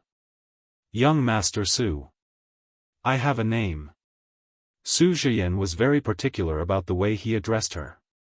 This was the first time he had used a heavy tone. I'm going back. As Su Jian watched Xiaoyu run out of the plaza, he hailed a taxi and let out a sigh. Jean walked over and patted Su Jian on the back. Did you hit a snag? Yes. Do you like her? Yes. It was a simple and straightforward conversation, but the content was already clear. Jean seemed to be very close to Su Jian. She held his arm. Do you really like her? Yes, I've missed her for a week. Xiaoyu looks like she's been hurt. She usually locks herself at home to make curtains. If young master's temper flares up, then forget it. At that time, I asked her to make curtains at your grandmother's house purely because I wanted to introduce her to some business. I really didn't want to be a matchmaker. Jean. The two of them walked to the place where they had eaten earlier to pick up the car. If you really don't want to play, then forget it. My grandmother likes her very much. Didn't you notice? She even mentioned her when she called me. Yes, when did Grandma Sue invite anyone to eat at her place? Jean, I want to fight for her. The car lock was pressed, and the two of them sat in the car. Jean was not used to wearing the seatbelt. Su Zhiyan asked her twice before she finally put it on. It was rare for Jean to be so serious when she spoke. Zhiyan, I've already said that Xiaoyu has been through a lot. You're in Sea City, and she's in Qing County. I'm afraid it'll be difficult for you to develop a relationship. She locks herself up every day. If you don't care about her, how can you enter her life? At noon the next day, Xiaoya sat in front of the sewing machine again and buried her head in making curtains. When the doorbell rang, she shouted, "Who is it?" "Wait a minute. It's me, Xiaoyu." It was Jin's voice. Xiaoyu quickly stopped the sewing machine and got up to open the door for Jin. When she opened the door, Jin smiled. "You're making curtains again. Come in, Jin." At this moment, footsteps came from the stairs. Jin had only one foot in the house when Su Zhiyan arrived at the door. He smiled as if nothing had happened last night. He was not embarrassed at all. "Jin, I was just about to look for you. I'm looking for Xiaoyu. If you're looking for me, sit at Xiaoyu's house for a while." "Okay." Xiaoyu was speechless. Did these two people think that she did not exist? After being stunned for a while, Jean changed the topic. Xiaoyu knew that anyone would be calculative about this condition. It was good that she was calculative. She felt relieved. At night, Xiaoyu had already packed up and went to bed. Someone rang the doorbell again. Jean was the only person who would ring her doorbell so late at night. When she walked to the door, she looked out through the peephole. It was Su Zhiyan. Xiaoyu wanted to pretend that she did not hear anything. She turned off the lights and was about to go back to sleep. However, the person outside the door had already spoken. "Xiaoyu, I know you're here. The lights were on just now. Now that the lights are gone, Jean told me. Xiaoyu, I miss you. I don't mind. You're already divorced. You're alone now. Xiaoyu, aren't you tired of tying yourself up? Where are you going to find a man like me who's willing to be your substitute? I just think that since I like you to the extent that I can see you even when I close my eyes, and you're not in a relationship right now, why don't we try dating?" As soon as he said this, the door was pulled open. Xiaoyu looked at Su Zhiyan and asked directly, "Can we not get on the bed?" Su Zhiyan heaved a sigh of relief. The corners of his lips curled up, and his eyes began to shine brightly under the light. "Of course. Do you agree?" "Okay." Haicheng, 9th Mansion. Zhuang Yichen sat beside the tea table in Jiang Zhao's study. The aroma of tea filled the air. He said, "If I were to use the media to find someone, would it be a good idea?" "Yichen, if we use the media to find her, Xian Man's and Zhuang Yifeng's matters will be dug up. Maybe even more. It's too risky." Jiang Zhao sighed, his eyes deep and serious. "Yichen, if we use the media to find her, Xian Man and Zhuang Yifeng's matters will be dug up." Zhuang Yichen knew that this was a dirty secret that could not be exposed. If he were to openly look for Xiaoya, the reason for the divorce would be exposed. For example, the hostage incident that night would expose the gun incident. At the same time, his secret forces might also be exposed. Come and see. Hongcha 866.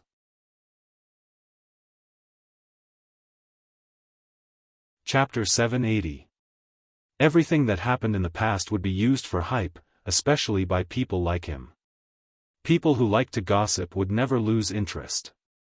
The love histories of the rich and handsome would always be talked about enthusiastically, but the conspiracy behind those love histories could not be exposed. Zhuang Yifeng was dead, and there was no evidence. If he was exposed, he would be digging his own grave. Yichen, have you ever thought that with Xiao Ye's personality, she might have already? Jiang Zhao filled the washed tea set with tea, picked up the cup, and handed it to Zhuang Yichen. His words stopped there, and he held the cup in front of Zhuang Yichen, but his gaze was unreadable. Zhuang Yichen's heart skipped a beat. He took the tea from Jiang Zhao and quickly closed his eyes. His hands began to tremble slightly. The high-quality Tiguanyin tea was steeped in the boiling spring water, and its aroma filled the air. Even the light yellow tea splashed in all directions, scattering the aroma. Jiang Zhao frowned as he watched Zhuang Yichen pour the boiling hot tea into his mouth and swallow it. Zhuang Yichen took a deep breath. His heart skipped a beat just now, and it suddenly froze. A chill ran through his body. Fortunately, there was a cup of boiling hot tea. It was not that he had not thought about what Jiang Zhao said. He had thought about it before, and that was why he wanted Jiang Zhao to help him come up with ideas. In the past, he thought that man could conquer nature, but now, he felt powerless.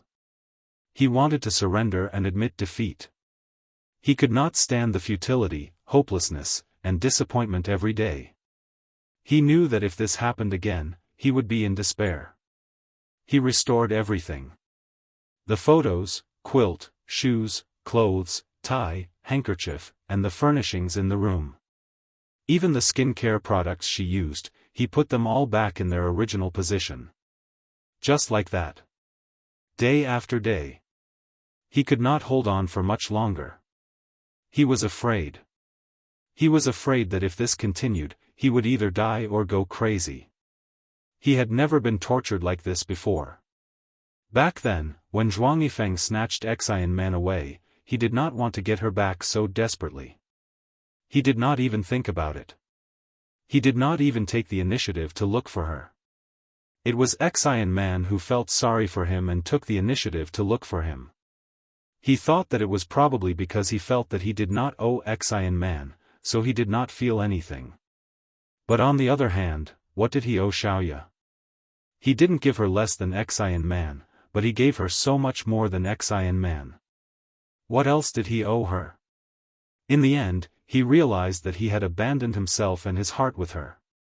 It was because she had never asked for anything that he was at ease with her. He was at ease with her if she did not go and provoke other men. He was at ease with her if she never disturbed him. His heart was placed entirely on her. Once she left, she took them all with her. He wanted to take him away, but he didn't want to take him away. He wanted to leave a body like this. It was clearly a body, but it still hurt. Every day, he had to endure the pain. In his dreams, he had to endure her shadow coming back to dig out his flesh and drink his blood.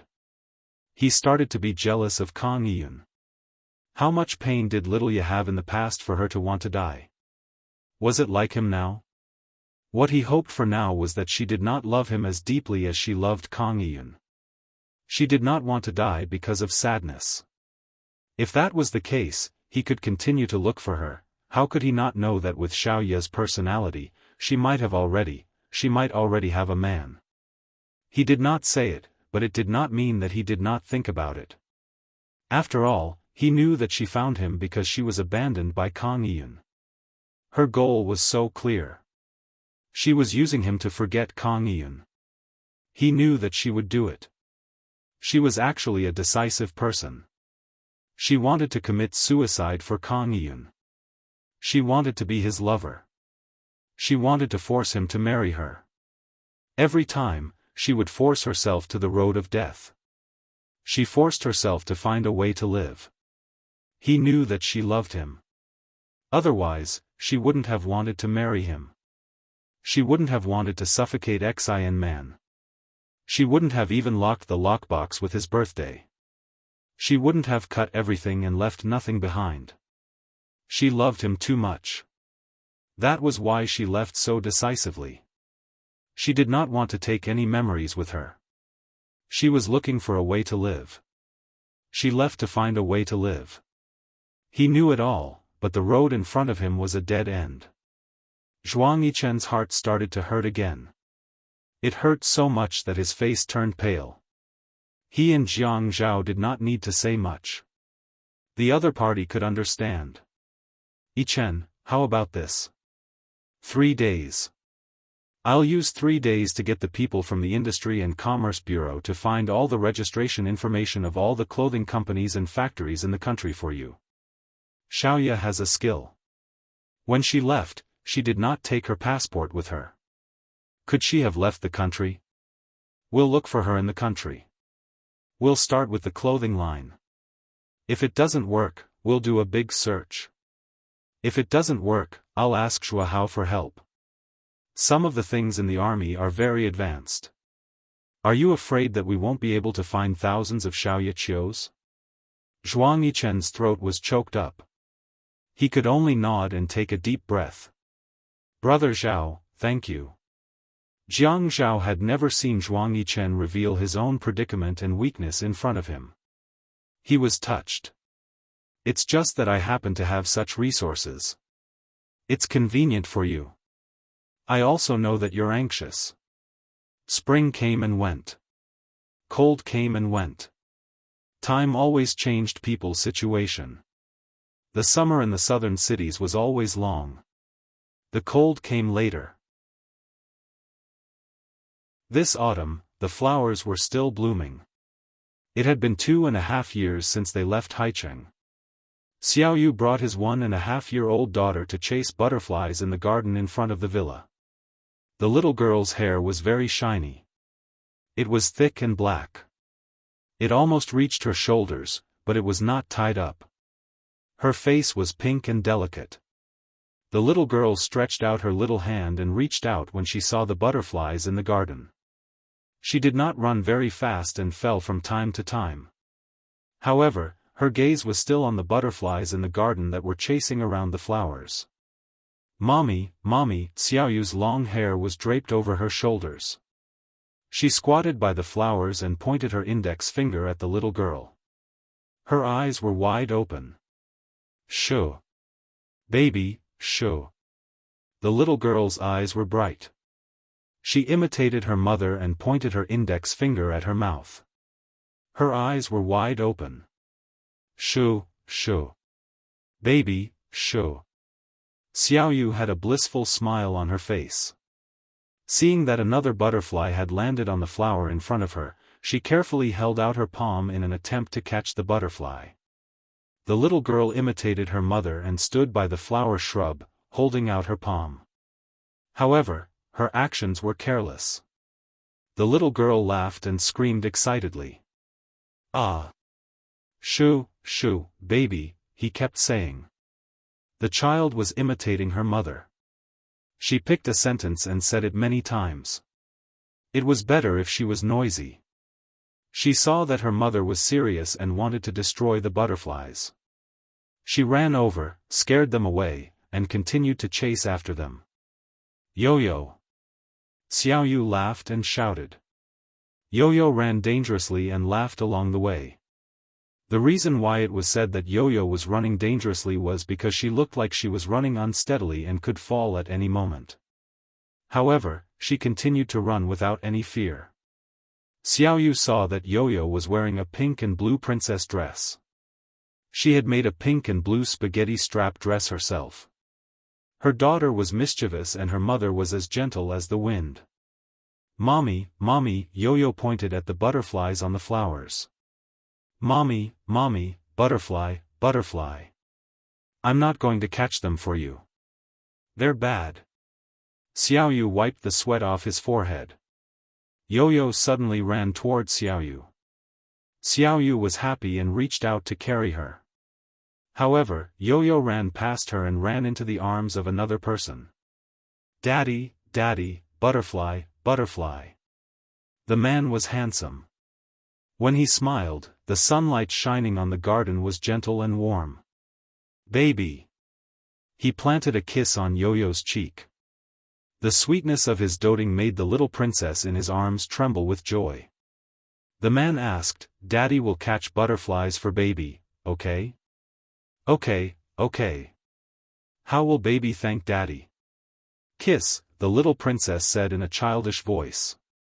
She then smeared her saliva all over the man's face. "Ah, it smells so good." The man tilted his head and snuggled into the little princess's neck, laughing loudly. "Smells so good, smells so good. Baby's kiss smells so good.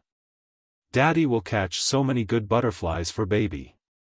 Xiaoyu smiled and walked over. "Jiyan, don't spoil her. It's tiring to work." "Let me carry Yo-Yo," Xiaoyu said gently. "No, I haven't carried baby for a day. I don't feel tired at all when I carry baby." Although Su Jiyan was talking to Xiaoyu, he was actually talking to Yo-Yo. When he saw Yo-Yo smiling, he raised his chin and said, "Isn't that right? Isn't that right? My little Yo-Yo, isn't that right? I miss Daddy. Yo-Yo misses Daddy, Daddy, hurry up and catch butterflies for baby. Baby misses Daddy as a reward, okay?"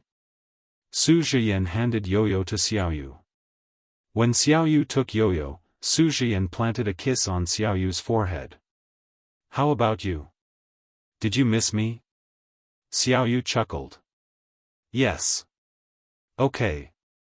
Su Jiyan rolled up his sleeves. "I'm going to catch butterflies for my wife and sweetheart."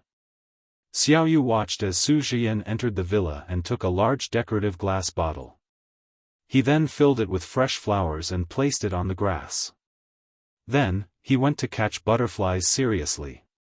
Initially, there were not many butterflies in the garden in front of the villa. However, one day, Yo-Yo saw butterflies flying around on the television. She clapped her hands excitedly and screamed for butterflies. The next day, he asked his men to replace the flowers in the garden with flowers that attracted butterflies.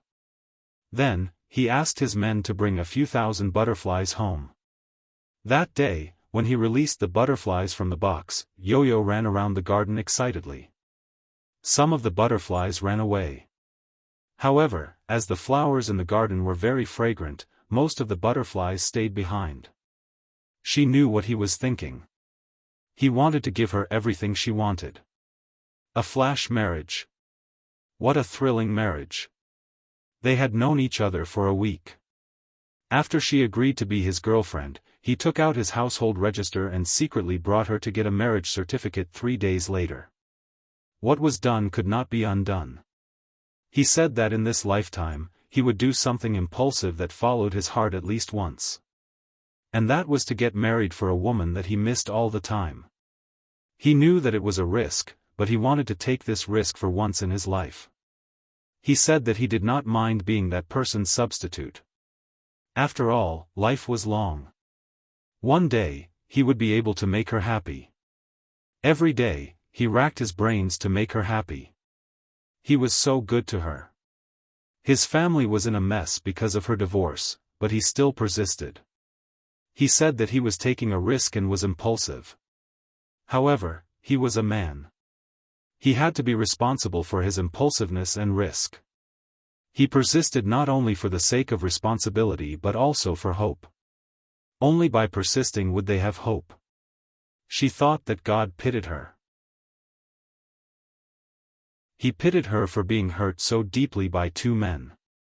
Therefore, he sent her such a man to make up for the hurt she had suffered in the past.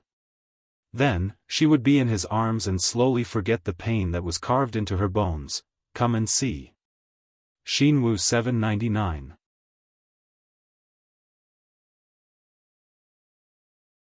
Chapter 781. At night. Su Jiyan was in the nursery, holding Yo-Yo in his arms as he told her a story. His voice was gentle and soothing. Once upon a time, in a forest, there lived a mother pig, a father pig, and 3 adorable pig babies.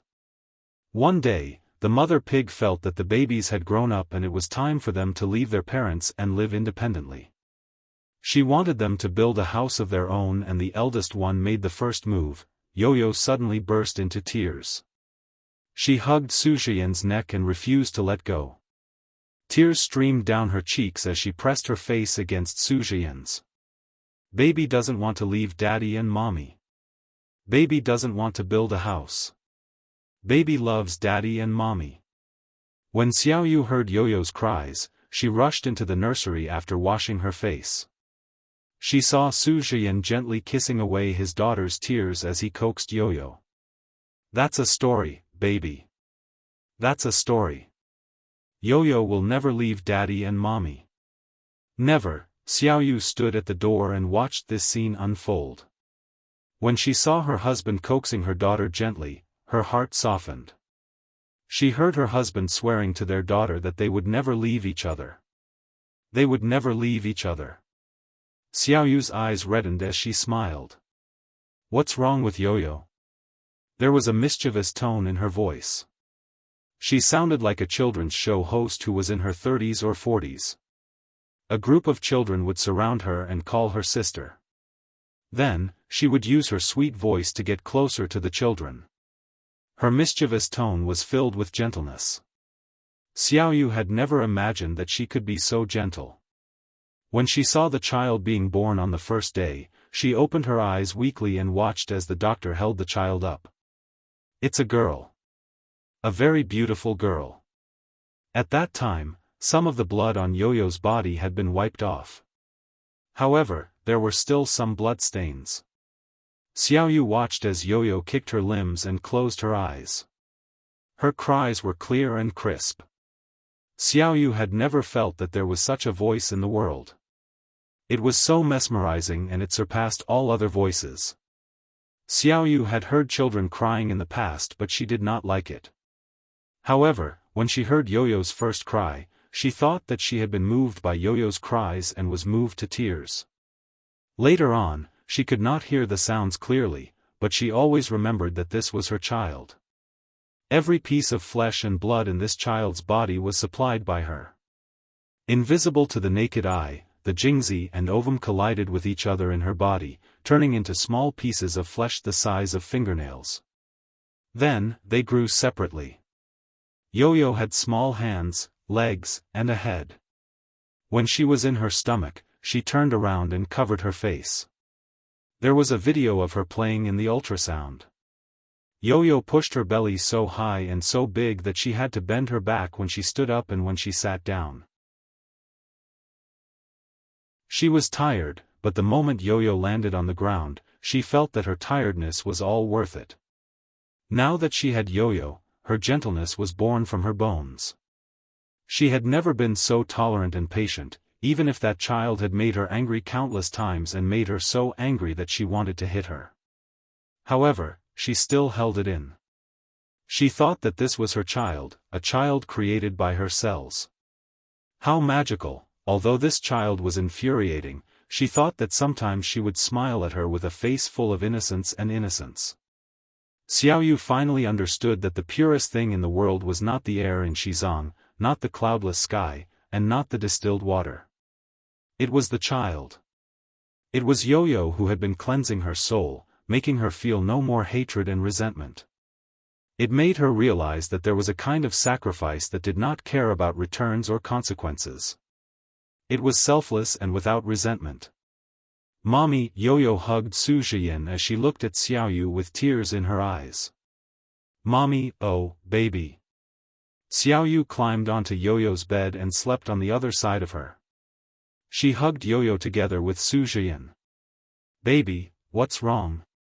Mommy. Yo-Yo called out in her baby voice. Although a child at such a young age could occasionally speak in an orderly manner, she would also be too anxious to form words. Su Zhiyin sighed as he patted Yo-Yo's back. His voice was gentle and pleasant. Baby, don't cry, don't cry. It's all Daddy's fault. Daddy won't tell stories like this in the future, okay? Yo-Yo is sad. Daddy will be Yo-Yo's horse. Will you be my horse? As a child, Yo-Yo suddenly stopped crying and laughed. She flipped over and tried to climb onto Sujian's back. In the nursery, there was endless laughter. The child's laughter was so wild that she could not catch her breath. Sujian crawled on all fours in the nursery that was covered with mats. He was carrying his 1.5-year-old daughter on his back, and he was even imitating a horse. Xiaoyu was afraid that Yo-Yo would fall off Sujian's back, so she supported the child and chased after them. Eventually, Yo-Yo got tired and fell asleep on Sujian's back. The screen was still playing. Xiaoyu placed Yo-Yo on the bed and covered her with a blanket. Then, he turned up the volume of the surveillance camera in the nursery. If Yo-Yo cried, the servants would be able to hear it. Sujian stood by the bed and looked at Yo-Yo's baby face. She was sleeping on her side and her face was on the pillow. One of her hands was even under her face. She looked really, so cute. Hugging Xiaoyu in his arms, he kissed her face. Xiaoyu, Yo-Yo is so cute. She held his hand and leaned against his shoulder. Then, she wrapped her arms around his neck and said coquettishly, "Okay, let's go to bed. You still have to go to the city tomorrow." "Okay," he said as he hugged her and kissed her on the lips. The next day, Xiaoyu came out of Sujian's arms. "Okay." He pulled her over and buried his head in her hair. "Xiaoyu, sleep for a while more. Zhiyan, I'm bringing Yo-Yo to the amusement park today. You sleep first. I'll go and tidy up Yo-Yo. I'll send you there." Sujian sat up on the bed and hugged Xiaoyu's waist. "I'll send you there. It's okay. I'm free anyway. You're the one who's not free. It's so tiring to take care of the baby." "It's not tiring at all. I have a nanny. I'm going to send you there. Let's go together." Xiaoyu smiled. She really did not know what to do with him. Yo-Yo did not want the nanny to carry her. Xiaoyu always carried her when they went out. When she got out of the car, the chauffeur looked straight ahead. Sujian got out of the car and hugged the mother and daughter. "Have fun. Call me when you're done. I'll come and pick you up. I'll call the chauffeur, Zhiyan." Xiaoyu could not help but laugh. "Don't be like this. We've been married for so long. You're always like this." Sujian shook his head. "No, no, no. We'll always be in a relationship." As he spoke, he kissed Yo-Yo. "Baby, right?" The child said in a childish voice, "Daddy and Mommy are a perfect match." "Pa. Pa." Sujian and Xiaoyu laughed together. "Who taught you that?" Sujian laughed until his stomach hurt. As he touched Yo-Yo's face, he could not help but kiss her again. Little Bao was really cute. "Auntie." Sujian looked forward and saw the auntie who had just come out of the passenger seat. She was carrying a lot of bags. Sujian smiled and said, "Sister, starting from this month, I'll give you a raise." Xiaoyu carried Xiaoyu as the auntie queued up to buy the tickets. The amusement park was located near the city. There was a lot of traffic here. Many people brought their children to play, so there was a lot of traffic. Many people had to queue up for an hour. Yo-Yo pointed at the car and said to Xiaoyu, "Mommy, red. Mommy, black. White. Silver." Xiaoyu slowly agreed. "Baby, you're awesome. What's the color of the lantern on the tree?" "Red." "What's the color of the pot of flowers?" "Purple." "Baby, you're awesome. What's the color of the car?" "Orange." In the middle of the traffic, a black car was blocked by many cars. The car plate could not be seen clearly, but it was very clean and luxurious. It was different from the other cars on the road, which were all gray. Xiaoyu stood in front of the ticket counter in the amusement park. She was carrying her daughter and talking to her about the colors. Her face was gentle. The autumn wind blew, and her silky hair was fluttering. Today, she was wearing sportswear. It was a matching outfit with YOYOs. It was pink. She liked these colors. She would wear all the colors that were suitable for Yo-Yo. The mother was young and beautiful, and the daughter was beautiful. Such a pair of mother and daughter would always attract attention. The black car was so dark that one could not see what was going on inside. However, there was an even darker shadow in the back seat. It looked like the outline of a person. Xiaoyu kissed Yo-Yo on the cheek. "Reward, baby." "Madam." The housekeeper came out of the crowd with the tickets. She raised her hand and waved at Xiaoyu's back. "Madam, the tickets are ready." "Oh, let's go and play." "Let's go and play." Xiaoyu carried Yo-Yo with her other hand. In the black car, the handsome man's slender eyes stared out of the window. His breath was cold and dry, as if the breath he exhaled at any time could cause frostbite. His eyes fell on the amusement park in the traffic jam. Li Yong said, "Sigh, it's the weekend today. If it's the weekend, it won't be able to get out even after 2 hours." "There's no hurry," Zhuang Yichen said simply. The wind was blowing outside, blowing the trees and causing them to sway up and down. The woman's hair floated in the wind.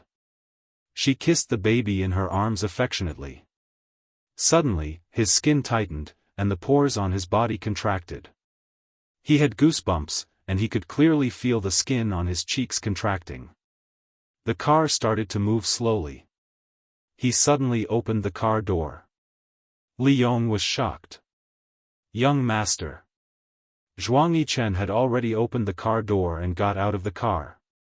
The chaotic sound of the car horn was a protest and curse at the man who was shuttling between the cars. He could not care less. His hand held the front of the cars that were moving forward again, and then he barged past them. He saw the long-haired woman with the baby turn around. He started to shout, "Little demon Xiao! Stop right there! Stop right there!" He was so anxious that his eyes were red. A car wanted to pass in front of him to buy some time. He strode over and punched the hood of the car. Attention, Xinwu 799.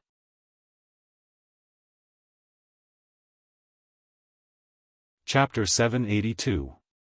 The person in the car was clearly the one who had suffered a loss, but when he opened his mouth to scold him, he saw the man's eyes. It was as if the sky had turned dark and the man was an evil spirit from hell. The man behind the steering wheel opened his mouth in shock. The car suddenly stopped. Xiaoyu seemed to have heard someone calling, "Little demon Xiao." That voice was mixed in with the noise. She carried Yo-Yo and quickly paid for the ticket. There was a voice that had been sealed. She would never remember it again. Even if it was familiar. Xiaoyu knew that she was a loyal and heartless person. When she loved, she would break her bones. When she forgot, she would break her bones and body at all costs. After her rebirth, she would help her husband and raise her children and live a peaceful life. Zhuang Yichen saw the way the woman carried the baby girl. She pointed here and there with a gentle smile as if she was saying something to the baby girl. She was very patient. He had never seen little demon Xiao with long hair. He had never seen such an elegant little demon Xiao. A seal was placed on her. She was no longer little demon Xiao. She was Xiaoya Qiu. He chased after her but was stopped by the staff at the entrance. He did not buy a ticket. Now, he had to queue to buy a ticket. He took out his wallet from his pocket. When he opened it, there was no cash. There was their wedding photo in the wallet. He gently hooked her chin and kissed her. There was sunlight on the other side. It shone through, blurring their silhouettes. However, what was clear was the deep love between their lips. There was no pretense. He just kissed her passionately. The photographer liked this photo very much. The photography studio said that they needed their permission to advertise the photo. They would pay for it. What a joke. Would he want that money? Not to mention advertising, he would not even leave the negatives for them. Did he get the wrong person? But how could he get the wrong person?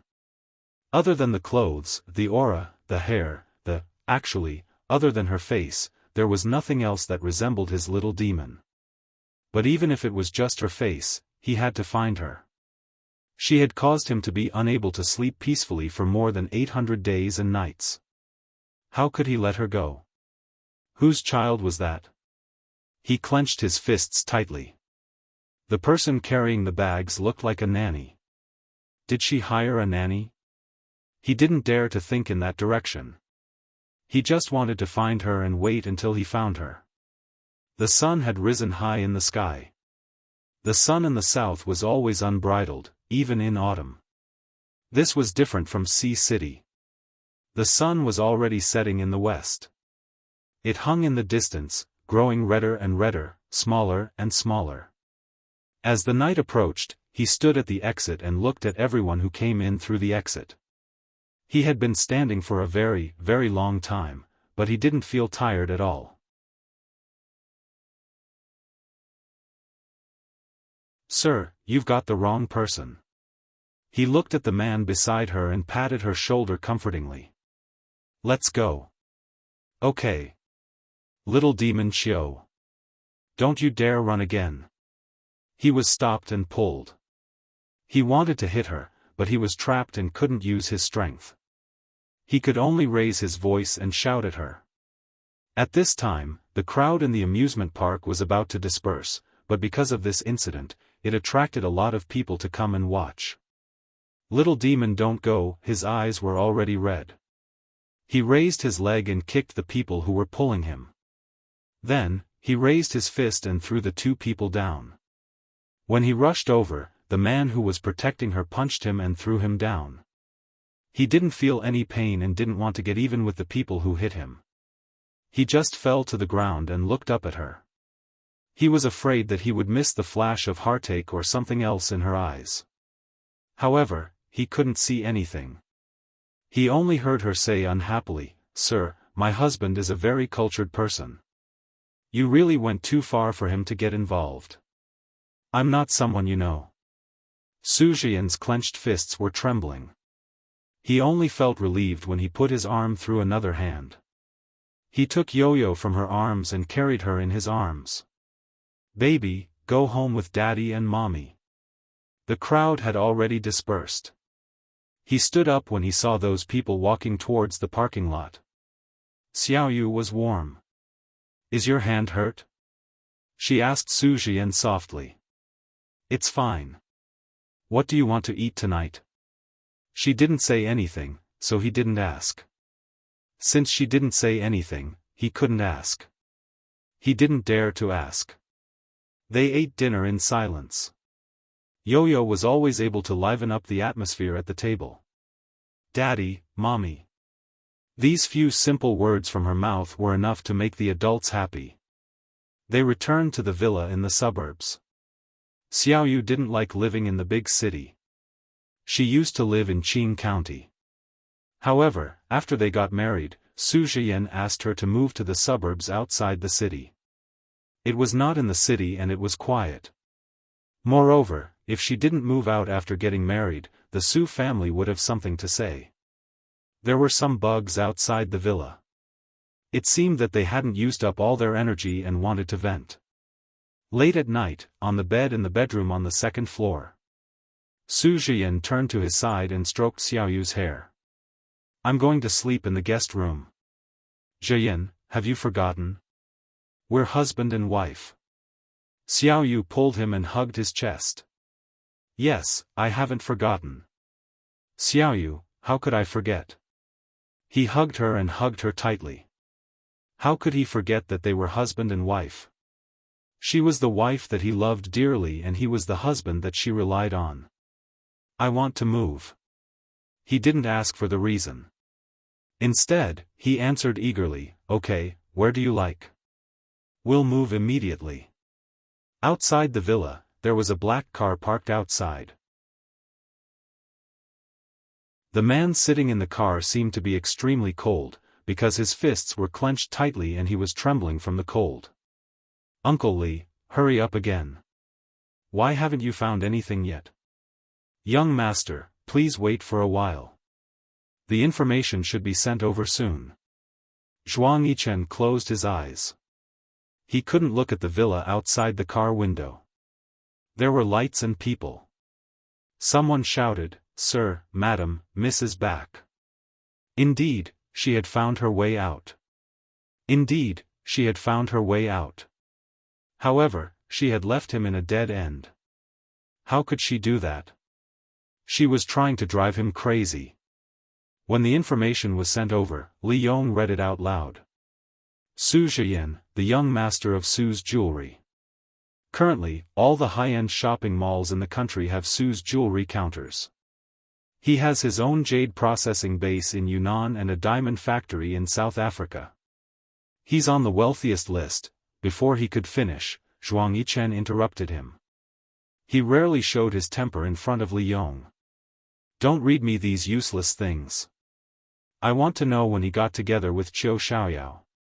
And that child. Zhuang Yichen had a glimmer of hope.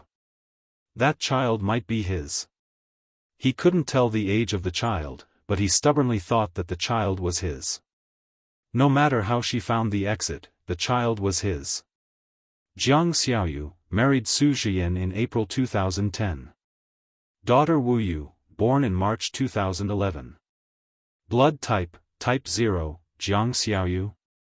She had actually changed her identity to avoid him. Zhuang Yichen counted silently in his heart.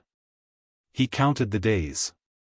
She left in March and gave birth to the child in March of the following year. It had been a whole year. She had only been pregnant for 10 months. It had been a year. How could it be his child? He was naive enough to want to lie to himself. She loved him to such an extent. Perhaps she had given birth to a child for him, but his heart began to feel like it was being sliced apart. He punched the back of the front passenger seat. When he punched again, he shouted, "Little demon Qiu! How dare you give birth to a little bastard outside? I'm going to kill you. I'm going to kill you." He screamed again, his whole body convulsing. He fell down along the back of the chair and onto the seat cushion.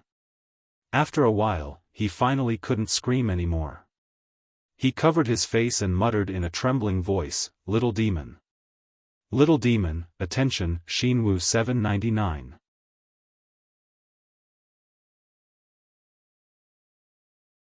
Chapter 783. Although Zhuang Yichen's heart was filled with grief, after experiencing countless disappointment and despair over the past few years, he was able to keep his cool.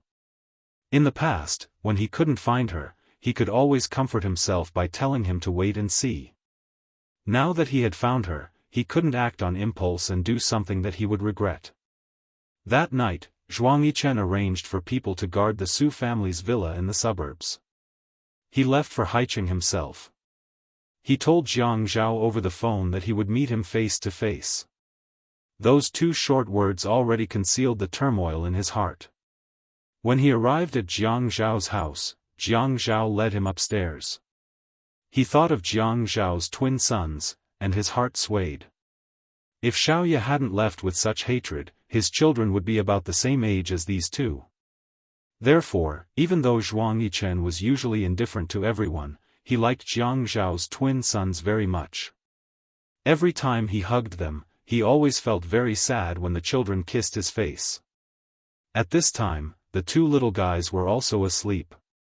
When he followed Jiang Zhao into the study, he couldn't help but glance at the nursery. Jiang Zhao patted him on the shoulder.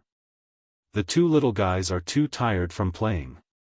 They fell asleep long ago. Children sleep early and grow taller. With ye heirs and my height, they can't sleep well and won't be short. Zhuang Yichen gave a rare smile. I hate it when you're showing off. It feels like you're asking for a beating. The two of them leaned against the chair. Tell me. Jiang Zhao went straight to the point. I found Xiaoya. When Zhuang Yichen said that, he realized that his voice was trembling. He tried his best to hide it and use other actions to distract the other party so that others wouldn't notice his abnormality. But even when he reached for the cup, his hand was still trembling. In an instant, his eyes reddened, and he excitedly repeated, I found Xiaoya. Brother Zhao, you have to help me, this time. How could Jiang Zhao not understand Zhuang Yichen's current feelings? He had been looking for her for more than 2 years, and he had finally found her. He wasn't surprised by Zhuang Yichen's reaction. As long as it's within my ability, I won't shirk my responsibility. After knowing Jiang Zhao for so many years, Zhuang Yichen knew that Jiang Zhao was already very close to him to say such words. But what he wanted was far from enough. No. I need you to help me now. After Zhuang Yu's eyes, with Zhuang Yichen, with Zhuang to Zhuangzi's to him. Yichen to with Zhuang Yichen? I can't promise you that. Brother Zhao, if you help me this time, I promise that as long as you help me get Xiaoya back, I'll do anything for you in the future, and I won't ask for anything in return. Never. I, Zhuang Yichen, will never complain about what you want me to do, even if I have to climb a mountain of swords or plunge into a pot of boiling oil. Jiang Zhao pressed his forehead. This time, he used so much force that his forehead hurt. He seemed to have heard these words before. Oh right, Shen Kai. Back then, because of Shen Xian's matter, Shen Kai had also looked for him and said the same thing. He knew that some men were like this. They would never make promises lightly. Once they made a promise, it would be worth 1,000 gold. Yichen, I'm not trying to shirk my responsibility. I know that for you to make such a request of me, it's obviously difficult. But you know my family background. There are some things that you can't afford to get involved with. How could Zhuang Yichen not understand? When they were together, gains and losses were the most important consideration. Brother Zhao, you've been with me all these years, and we've gotten into a lot of trouble. If anything happens, I'll take full responsibility. I won't drag you down with me. Don't tell me that you don't trust me with this little bit of character. Jiang Zhao sighed and said, Tell me, how do you want to do this? Xiaoya is married. I want her to get a divorce. Married? Yes. The other party is the young master of Su's jewelry. You know that Su's jewelry stores are all over the big shopping malls. When Xiaoya and I got married, we picked out the diamonds there. His power is not to be underestimated. I can't act rashly. But you have the ability to help me create a disturbance in the Su family. Yichen, have you considered the possibility that Xiaoya and the young master of the Su family have feelings for each other? Zhuang Yichen shook his head coldly and said, I don't care. Even if there are feelings, they have to be broken. Jiang Zhao sighed and said, That's too much. He knew that Zhuang Yichen was anxious, but he wasn't that impulsive. No, the Su family has roots in the south. The Peis and the Qins have a marriage agreement. You have a good relationship with Shen Kai. Shen Xian is also the daughter-in-law of the Pei family. If you're willing to use the Pei family's connections, it won't be difficult to suppress the Su family. Jiang Zhao clenched his fist and wanted to smash it on his forehead. Wasn't he vexed that he couldn't use the Pei family's connections? Feiyu wasn't willing to marry over at all. The Qin family hadn't communicated with the Pei family and thought that time would pass. It was true that he had a good relationship with Shen Xian, but why had Shen Xian married into the Pei family? What was going on? He couldn't possibly use his sister's happiness to exchange for Zhuang Yichen's happiness. This was a problem that couldn't be compared. I don't want to use the Pei family's connections for the time being. I'll think of another way. Can you hurry up? It won't be soon. Brother Zhao, I can't wait too long. What do you want the Su family to do? The possibility of bankruptcy. That's impossible. After all, they're very powerful. However, the huge turmoil has caused the family to pressure them to get a divorce. This must be done quickly. It can't be delayed. Zhuang Yichen knew that a long delay meant trouble. The longer they delayed, the more prepared they would be. If Xiaoya didn't want to return to his side now, she would definitely find a way to deal with it. He couldn't give her this time. 10 days later. All of the Su jewelry in Haicheng had quality problems. Fake jade was mixed in and sold at high prices. There wasn't enough gold, and the diamond grade certificate was fake. Shoddy goods. The Supreme Court of Haicheng handled customer complaints and broadcasted the news on the provincial TV channel. This news quickly became the first news on the provincial TV channel. The newspapers and periodicals occupied the main page. For a time, the Su family was in danger. They also regretted it. The chairman of the Su family was listening to the phone with his eyes closed. The man on the other end said lazily and confidently, "I just want your son to divorce Jiang Xiaoyu, and this matter will settle down." Zhuang Yichen knew that he couldn't go out and force Xiaoya. He had to wait for her to appear. However, 5 days later, he still hadn't received any news about the divorce of the young master of the Su family. He couldn't sit still anymore. He knew that she was so heartless. She was going to treat him like how she treated Kang Yiyun, but he wasn't Kang Yiyun. Kang Yiyun was already married, but he wasn't. He didn't believe that he couldn't find her in this lifetime. If he couldn't find her in this lifetime, he would be single. Since he had found her, he wouldn't let her abandon him. He wasn't Kang Yiyun. He couldn't do it. Qiu Xiaoyao was his, and she could only be his. Xiaoyu was playing with Yo-Yo in the garden. When her phone rang, she thought it was Su Zhiyan. While paying attention to Yo-Yo, she swiped the phone without looking at the screen. "Zhiyan, what's wrong?" "Zhiyan?" Zhuang Yichen smiled coldly. Xiaoyu was shocked for a moment. Zhuang Yichen said, "Hang up. The Su family is in trouble again." "What trouble?" Xiaoyu didn't understand. "It seems like you don't know. The Su family is about to collapse, and it's all because of you." Xiaoyu rarely watched television, especially the news. She wouldn't even touch the internet. She didn't want to contact the outside world, so how could she know about the Su family situation? "What has it got to do with me?" "Because I've said it before. If you don't divorce Su Zhiyan, I'll bring down this ace family. Do you believe me?" Xiaoyu hung up the phone, and it fell to the ground because she couldn't hold it properly. Su Zhiyan was still the same as usual when he returned home. He still had a warm smile on his face, and he took care of his daughter and her carefully. He told his daughter bedtime stories, kissed her, hugged her to sleep, and kissed her passionately. She turned on the computer at home and began to search. When she saw the full page of news, she began to cry. The location of the incident was Haicheng. She knew that Zhuang Yichen had the ability to do so. How could a family with a diamond family's reputation be tarnished? However, her husband, who had helped her through thick and thin, was smiling gently in front of her. He was gentle and meticulous. How could he do this when such a big thing had happened to his family? He could do this. Su Zhiyan. Xiaoyu lay on the computer table, sobbing uncontrollably. All these years, she had never cried for another man.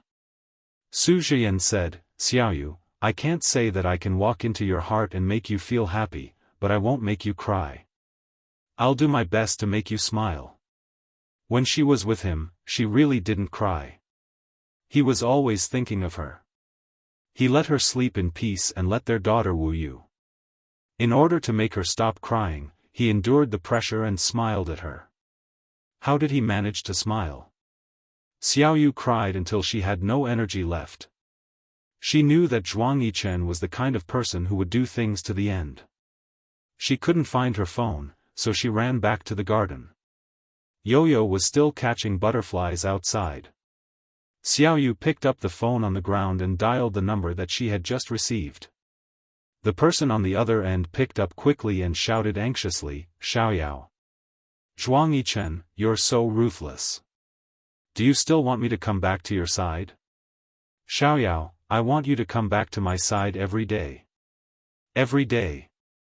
Xiaoyu laughed sarcastically. "Ha, that's funny. Aren't you a clean freak? I've already remarried. I have my own husband. I have the most intimate relationship with him. You actually want someone else to sleep with you?" There was silence on the other end of the phone. Just as Xiaoyu was about to hang up, Zhuang Yichen let out a long sigh. "Xiaoyao, you dare to climb into my bed to forget Kang Yun. Do you think I don't know that you'll use the same method to forget me? For the past 800 days, I've already known that you have another man. There's no doubt about it. It's just that I haven't been able to find you. Are you a clean freak? The tie on my neck and the handkerchief on my chest have only been washed twice in the past 2 years. Do you think I'll find them dirty?" Xiaoyu listened to the man's voice on the other end of the phone. A man who refuses to let go of the past is the most. Before she could finish her sentence, Zhuang Yichen continued, "The most useless? Come and see." Hongcha 866.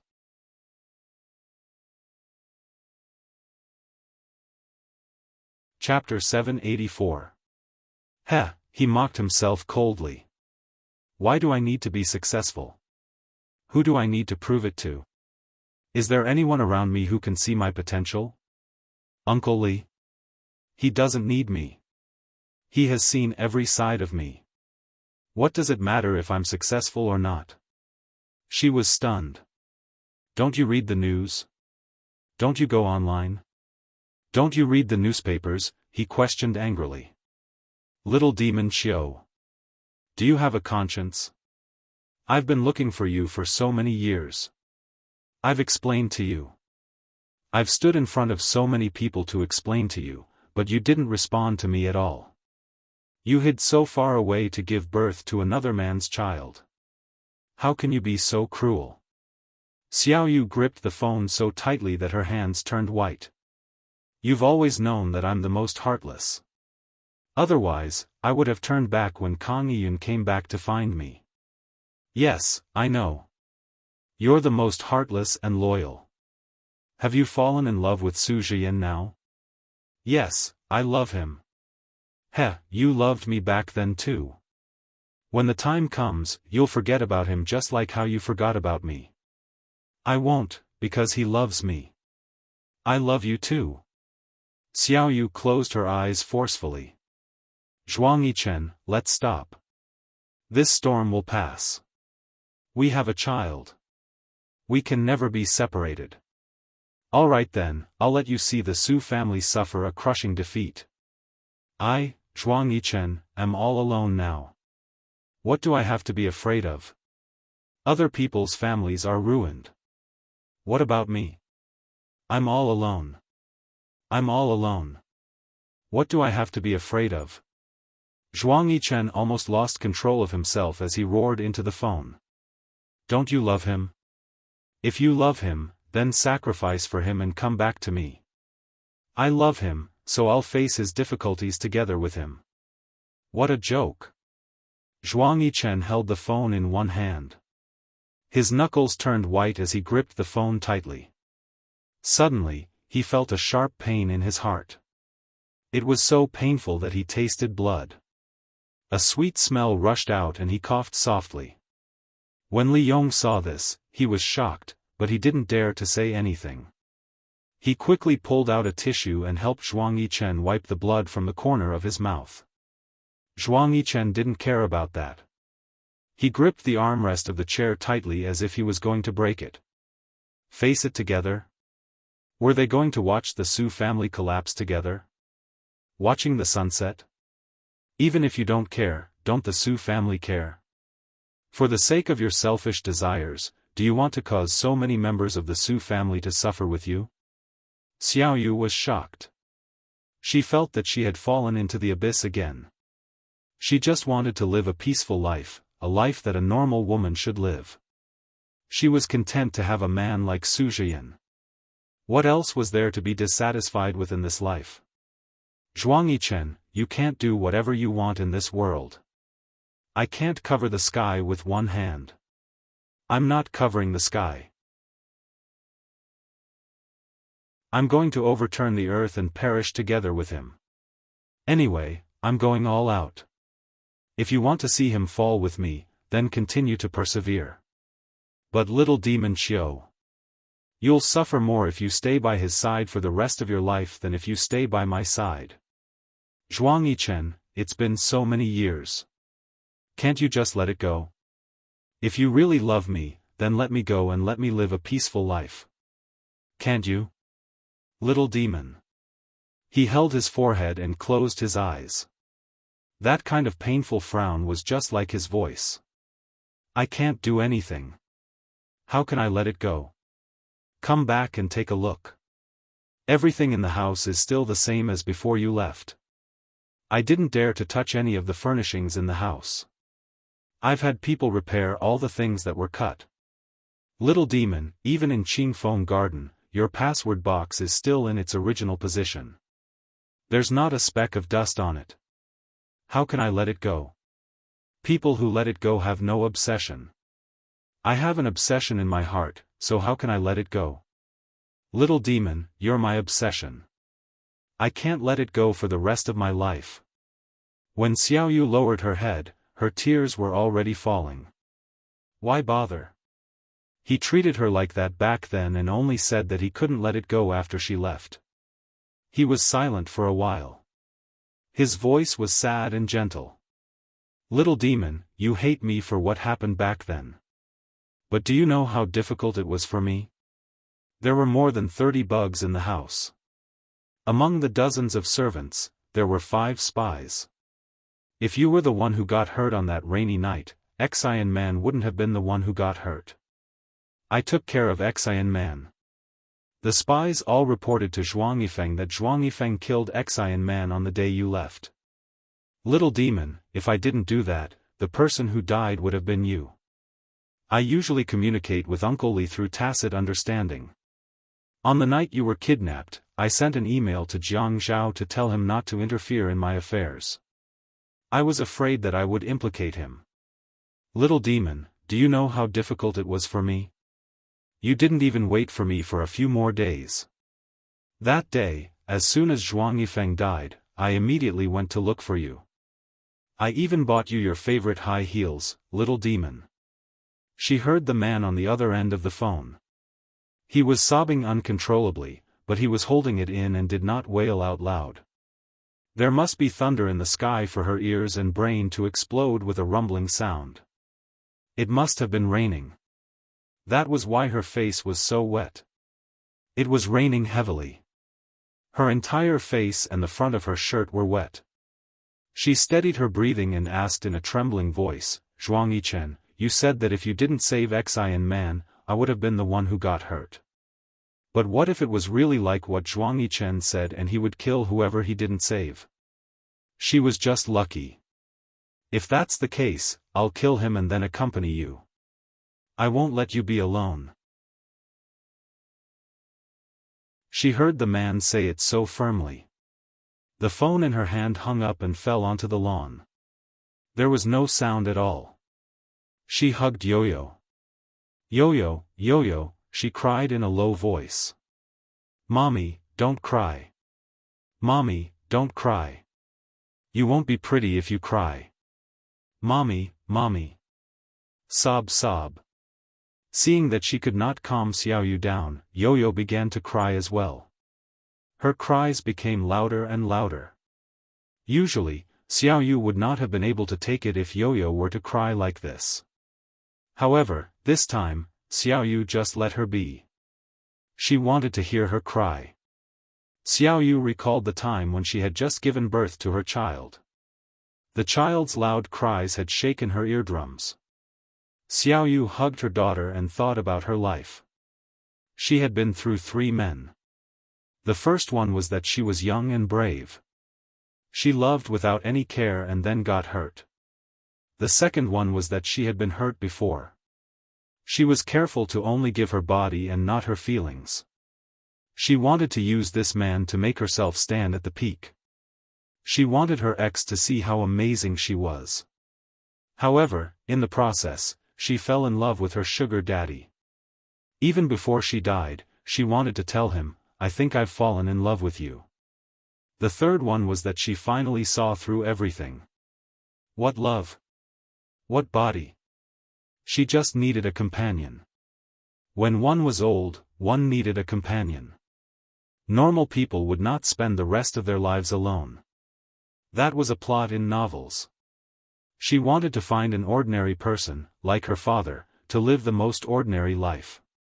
There would be love even if they helped each other in difficult times. Who could resist a man like Su Zhiyan and not be touched?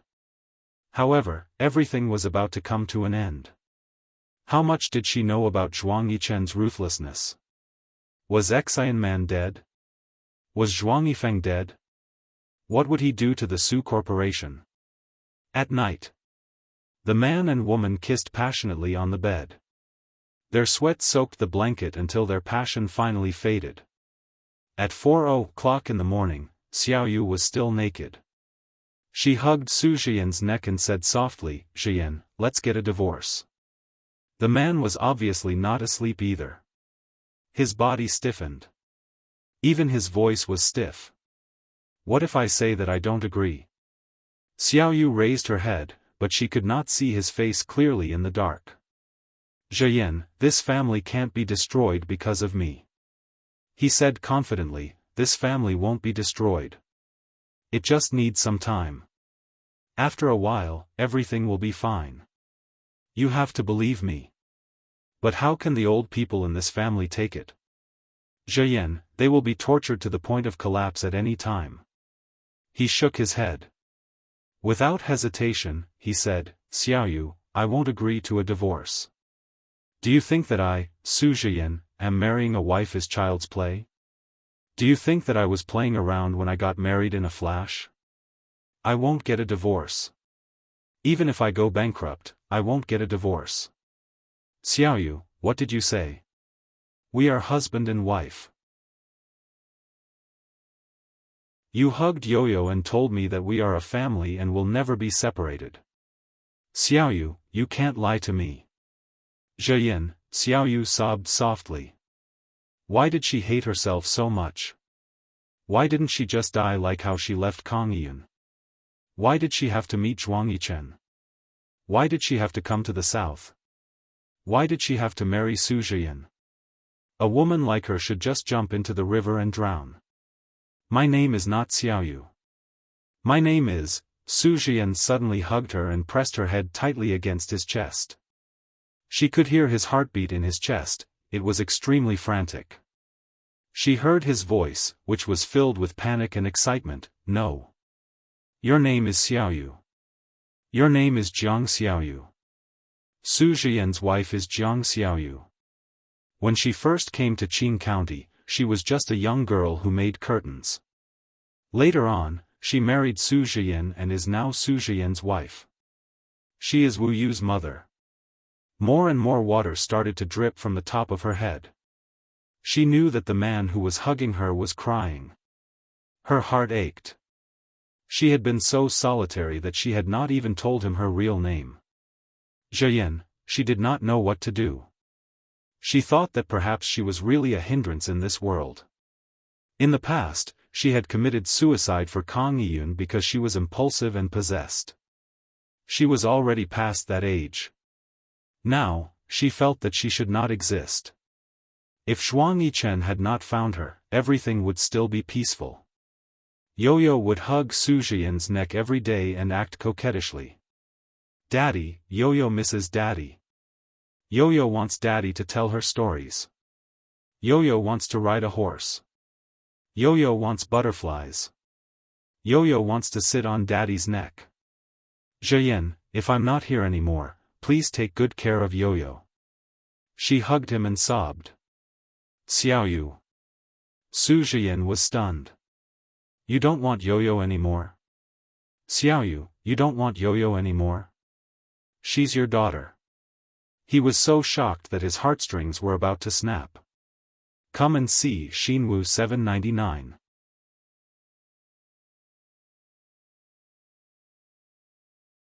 Chapter 785. Xiaoyu sat up and asked, "What's wrong? You don't want to? Because Yo-Yo isn't your biological daughter, you don't want to raise her on your own, right?" She knew how hurtful her words were, how hurtful they were, but what could she do? She could only hurt him. If she did not hurt him, how could he let her go? She was a femme fatale. Su Zheyan immediately sat up and hugged Xiaoyu. What are you talking about? When have I ever thought of you like that? Xiaoyu, ever since I found out that you were pregnant, I have been taking care of you like a father. How can you think of me like that? The matter with the company will pass. It won't cause much of a stir. I will handle it well. Zhuang Yichen was speechless. How could he let the matter rest? He said that he had no choice but to hurt me in the past. So, you want to turn back? Zheyan. Xiaoyu's eyes had been closed the entire time. She relied on her breathing and hearing to discern the man's feelings. You know that I am someone who no longer has the ability to love. Yes, I know. You said that we are family. You promised me that we will be a married couple for the rest of our lives. What's the point of love if not love? A life of mutual help is the longest, isn't it? He did not care whether she had love or not. All he knew was that he loved her. People like me. Xiaoyu had not felt heartache for a long time. But now, her heart began to ache again. People like me who had been in a mental hospital. You are the only one who did not despise me. You even helped me to keep the child. Zheyan, I am actually a scourge, am I not? Su Zheyan caressed the tears on her face carefully and gently. He coaxed her, just like how he used to do in the past. Xiaoyu, it's not your fault. You were mentally ill at that time, but it was only temporary. You recovered after a while. You have a strong will. Everything is normal now, isn't it? He had never thought that a woman who looked so normal on the surface could be so friendly and polite to everyone. She was smart and the curtains were beautiful and exquisite. Everyone spoke highly of her. There was nothing strange about her actions, not even the look in her eyes. But such a woman had a very serious psychological problem. She had hit the wall several times, and her head was bleeding. He could not describe how he saw her the next day after washing her face like a normal person. Compared to her actions the night before, he was incomparably shocked. He saw her curled up in the corner, grabbing her hair and slapping herself. She slapped herself until the corners of her mouth bled. She clenched her teeth and cried. At that time, he felt that if he stood by her side, he could protect her from the storm. When she was not sick, she called him Zheyan. When she was sick, she hugged him and begged, "Chen, I want to get married. Marry me." Yo-Yo was an angel. He was simply an angel. This angel cured her schizophrenia. Day by day, she slowly got better. This year, she finally stopped calling him Chen. She would snuggle in his arms and call him Zheyan.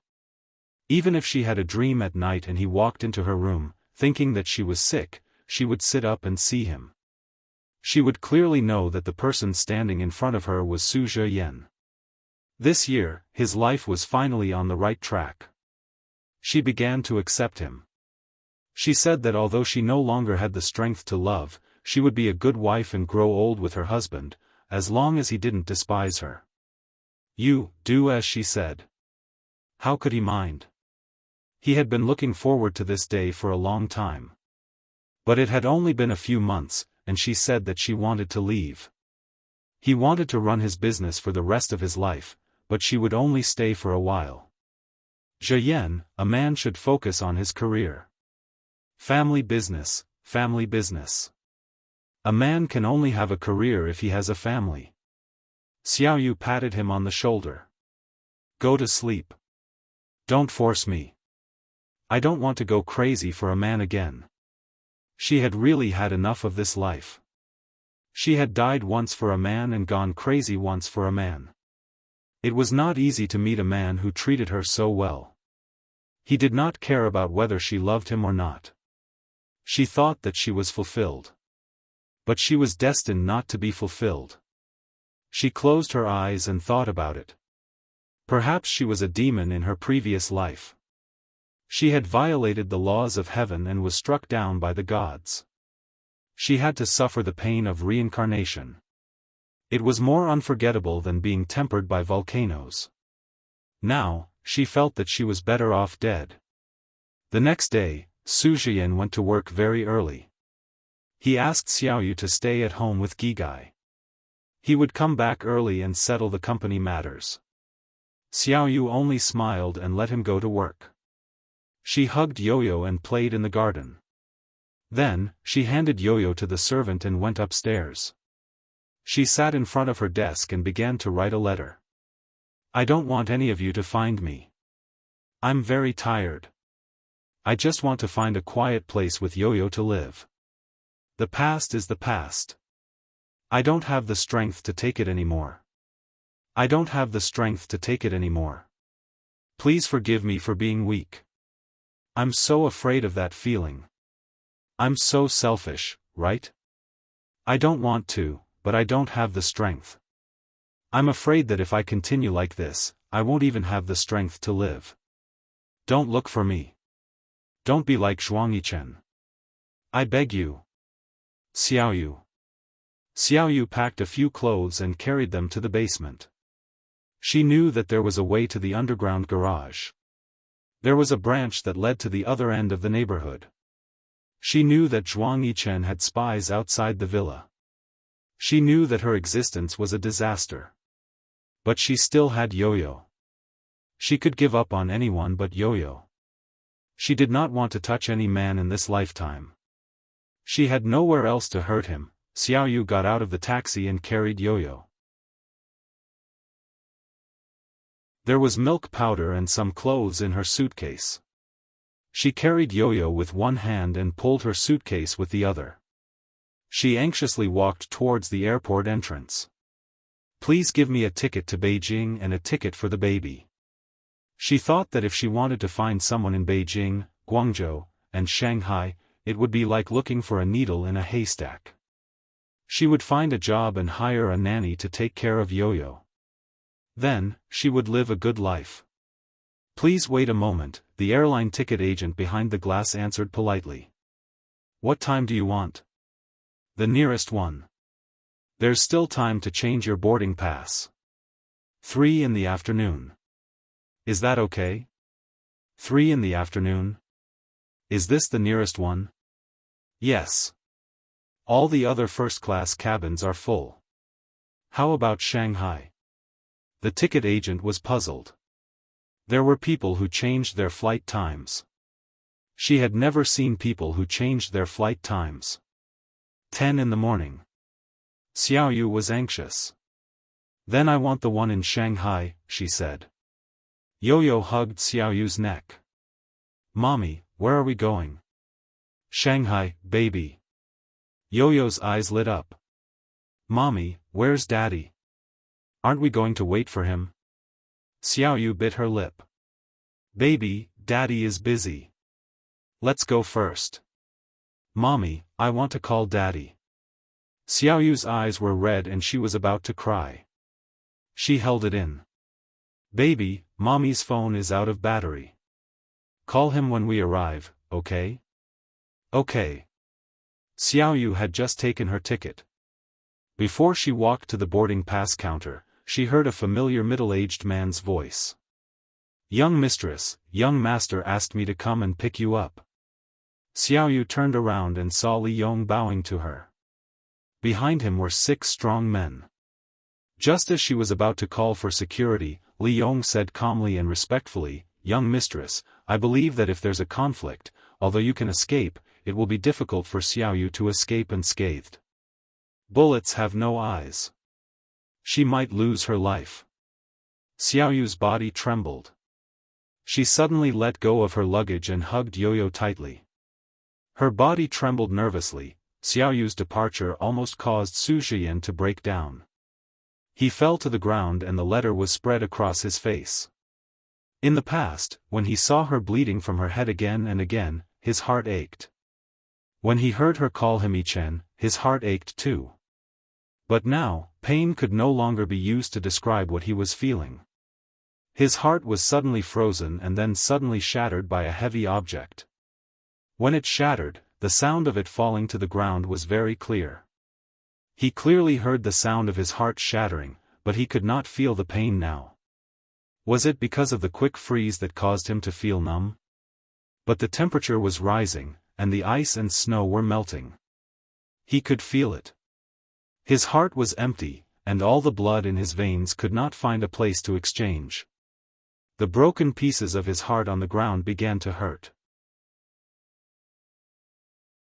There were pieces of his heart everywhere, and it hurt everywhere. He had never wanted her to love him. He had never wanted her body and heart to belong to him. He had thought for a long time that it would be enough for him to love her as a married couple. When he loved her, when she accepted his love, he was happy. He thought about the first time he saw her. She stood there smiling at him, but the melancholy in her eyes was so shocking. He thought about the end of spring this year. When he kissed her, she did not avoid him anymore. She began to respond to him. When he took off her clothes, she smiled gently at him. But he cried. She left and begged him not to look for her. She begged him to let her have a peaceful life. He knew that she had always been begging for a peaceful life. She wanted a peaceful life. What about him? Where could he go to find peace? She begged him to give her a peaceful life. Who could he ask for a peaceful life? Xiaoyu, you're just Xiaoyu. Didn't they say that a fish's memory only lasted 7 seconds? Why are you doing this? There was a knock on the door. A servant said softly outside the door, "Sir, there's a Mr. Zhuang looking for you." Su Zhiyan suddenly shuddered. He sat up. When he heard the word Zhuang, it was as if he could see Xiaoyu. Bring him to the study.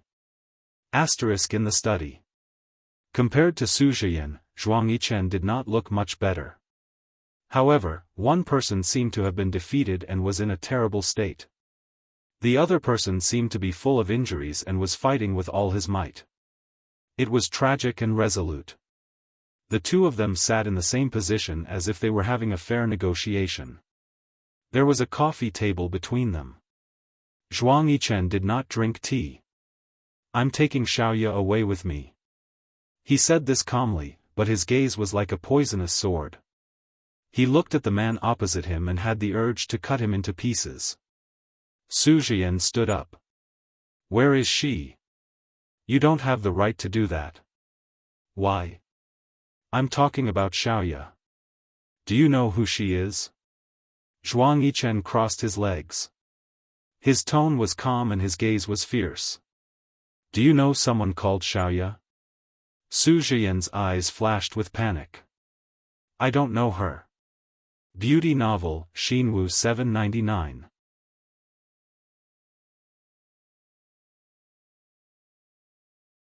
Chapter 786. Zhuang Yichen snorted coldly. "Su Zhiyan, you may not know who Qiu Xiaoya is, but in the past 2 years, I've made a name for myself in the business world, haven't I? I've made a name for myself in order to find a wife. How could you not know that the woman Zhuang Yichen is looking for is Qiu Xiaoya? Do you dare say that you haven't seen photos of me, Mrs. Zhuang Yichen, in the major magazines and media? If she had seen my explanation in front of the audience earlier, do you think she would have stayed?" So, you've blocked my information and didn't reveal my explanation to her at all. I just found out that Xiaoya hasn't read newspapers, magazines, or television for the past few years. She's practically cut off from the outside world. You're a good husband and you've fulfilled her request. So, all the channels in your house are children's channels and only the children's channel is available on demand, right? Su Zhiyan was shocked. Mr. Zhuang, I don't know what you're talking about. Actually, you recognized me when you saw me outside the amusement park, didn't you? Zhuang Yichen sneered. I didn't come here to fight with you. She's my wife. Jiang Xiaoyu is just a fake identity. Her real identity is Qiu Xiaoya. It doesn't matter whether you're divorced or not because Jiang Xiaoyu no longer exists. Su Zhiyan's eyes were bloodshot. As he ran over, he grabbed Zhuang Yichen's shirt. Give Xiaoyu back to me. Xiaoyu? Who's Xiaoyu? I don't know. Zhuang Yichen did not fight back. I just want to tell you that you should live a good life. I'll keep this secret for you. I believe that Xiaoya will hate you when she finds out that you've been hiding information about me for the past 2 years. However, you know very well that her mental state has always been unstable. I don't want to agitate her or make her hate you. You can live forever in her heart. I don't care. Su Zhiyan could not come back to his senses. He frowned and suddenly smiled. He let go of Zhuang Yichen and said sarcastically, You're so generous. If I had a choice, I wouldn't choose to be generous. Zhuang Yichen turned around and was about to leave when he suddenly added, I think she'll want to see you live a good life. As for the child, if you love her. Su Zhiyan was surprised. Zhuang Yichen didn't know about this? Xiaoyu didn't tell him? I'll take back my child and my wife. You and me, I'm sans. But you and me and I are. If I don't have I'm is, to be, to is. I have no parents, no elders, no relatives. The only thing I can lose is everything I have. Everything I have inside and outside is just me and all of my assets. I don't know if you can afford to lose. If you can afford to lose your entire Su family, you can fight against them and force them to marry you. But if you want to see them destroyed along with you and me, I don't mind. Su Zhiyan could see the ruthlessness in Zhuang Yichen's eyes. It was as if he was going to kill him. Crazy. Zhuang Yichen had always known that if he wanted to be with Xiaoya again, she would have to accept him again. In the past 2 years, he hadn't changed, but she had. She had a family and a child. But he was still in the same place.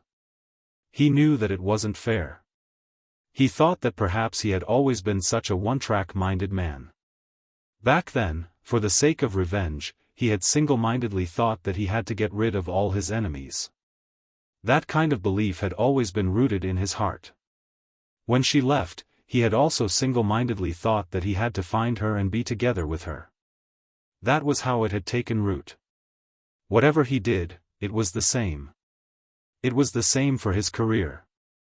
Perhaps he was a little stubborn. He knew that, but he couldn't change it. He pulled her into the villa. She kept asking, Where's Yo-Yo? I've asked Uncle Li to take care of Yo-Yo. He'll take good care of her. Don't worry. He comforted her softly. He thought that he was the one who had hurt her back then. Everything that had happened was because of him. He was worried that she would be afraid and didn't tell her. That was why it had happened. He couldn't blame her.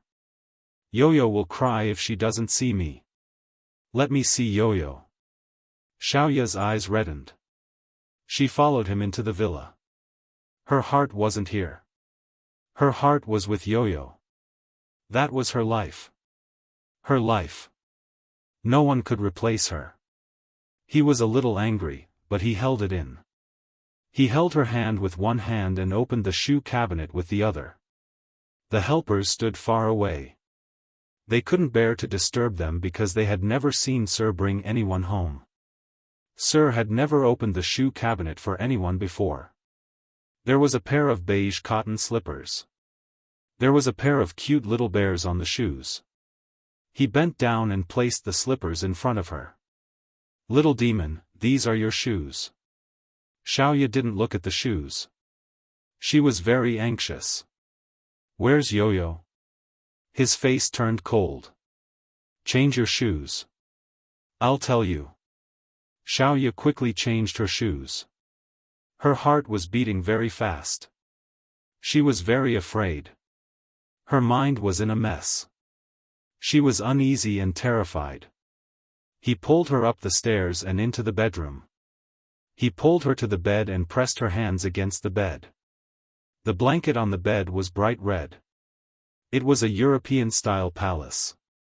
It was thick with lace and lotus leaves.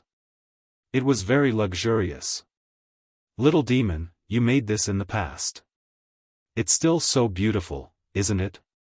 He pulled her to the wardrobe and opened the door. The clothes hanging inside were arranged according to color. He pulled her hands over and slid them over. "Little demon, look. These clothes are all made by you in the past. They haven't changed at all, right? Also, look at our wedding photos. Little demon, I even bought you a pair of shoes that day. After that, I bought them for every festival and your birthday. Let me take you to try them out." Xiaoya's nerves started to ache. When she saw this room, she saw a woman from back then. She sat on the floor and cut the fabric in the wind. Then she dragged her suitcase and left. After she left, she returned to the house in Qingfeng Garden. She cleaned the room to pass the time. She was so lonely. She waited every day. She waited for a man named Zhuangyichen to regret. She waited for him to come and find her after he regretted. But she didn't wait. She couldn't wait. She couldn't wait anymore. She left. She was like a normal person during the day. But after a period of time, when night fell, she couldn't help but hurt herself. She didn't want to.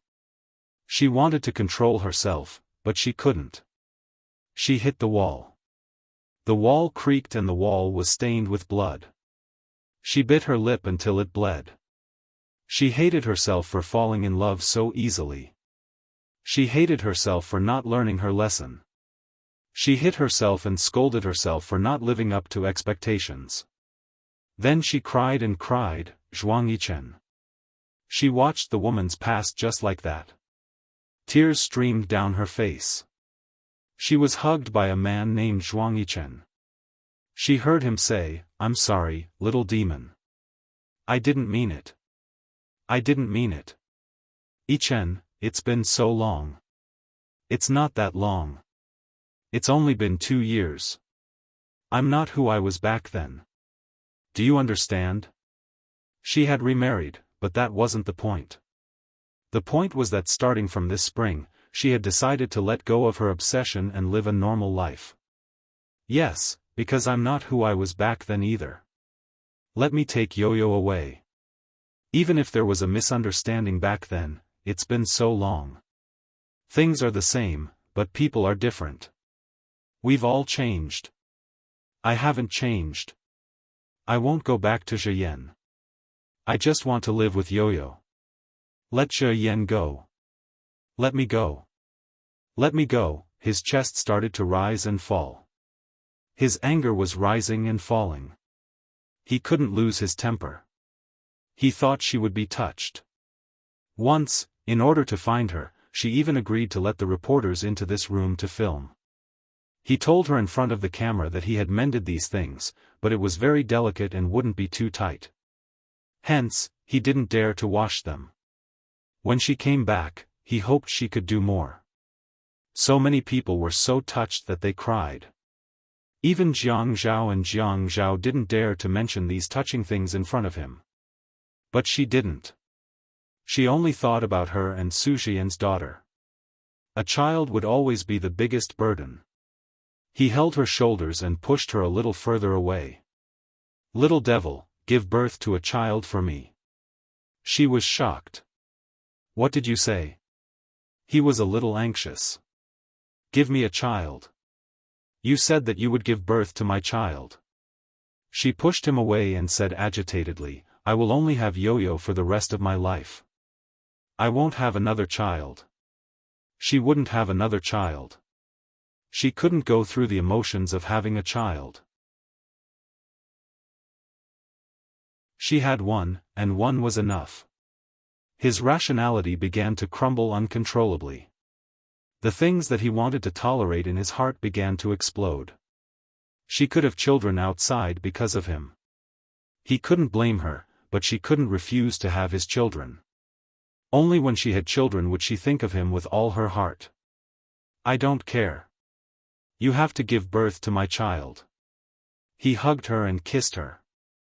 Little demon, give birth to my child. I only want Yo-Yo. I only want Yo-Yo. She struggled to escape. She knew that she and Zhuang Yichen were divorced. She was Zhuang Yichen's wife now. Zhuang Yichen couldn't touch her. Definitely not. Zhuang Yichen, my husband is Su Zhiyan. Su Zhiyan's wife is Jiang Xiaoyu. Your marriage certificate is just a piece of scrap paper. He pressed her down on the bed and shouted at her. He forgot that he shouldn't be shouting at her. He should be coaxing her. But his jealousy was uncontrollable. He hated it when she mentioned that man. Zhuang Yichen. That's impossible. Why? Little demon, how can you be so vicious to me? You're practically immune to poison now. What do you want me to do? She smiled. She smiled until tears welled up in her eyes. Was it vicious? Zhuang Yichen, do you know that I was once deeply poisoned by you? There was no cure. For those days and nights, I almost died from the poison. I'm not born immune to poison. I'm afraid of being poisoned again. I don't want to live like that again. He pressed her down. Seeing the rejection in her eyes, his eyes were burning. He gritted his teeth and said, fine. Little demon Xiao. If you want that little B** star to live, give me a child. Give me a child too. He smiled cruelly. You know, I can even kill my own brother. Her heart trembled. He actually called Yo-Yo a little B** starred. How could he? Live? That's right. He was surrounded by enemies. She couldn't let Yo-Yo stay by his side. She wanted to live a peaceful life. Even if Yo-Yo couldn't live like Miss, she didn't want her to experience those terrible things. Her original intention was to let Yo-Yo Wu Yu live a carefree life. Even if he called Yo-Yo a little B** starred, she wouldn't tell him that Yo-Yo was his daughter. What if one day, many years later, someone hung Yo-Yo up and pointed a gun at him to make a choice? What should he do? Welfare, Xinwu 799.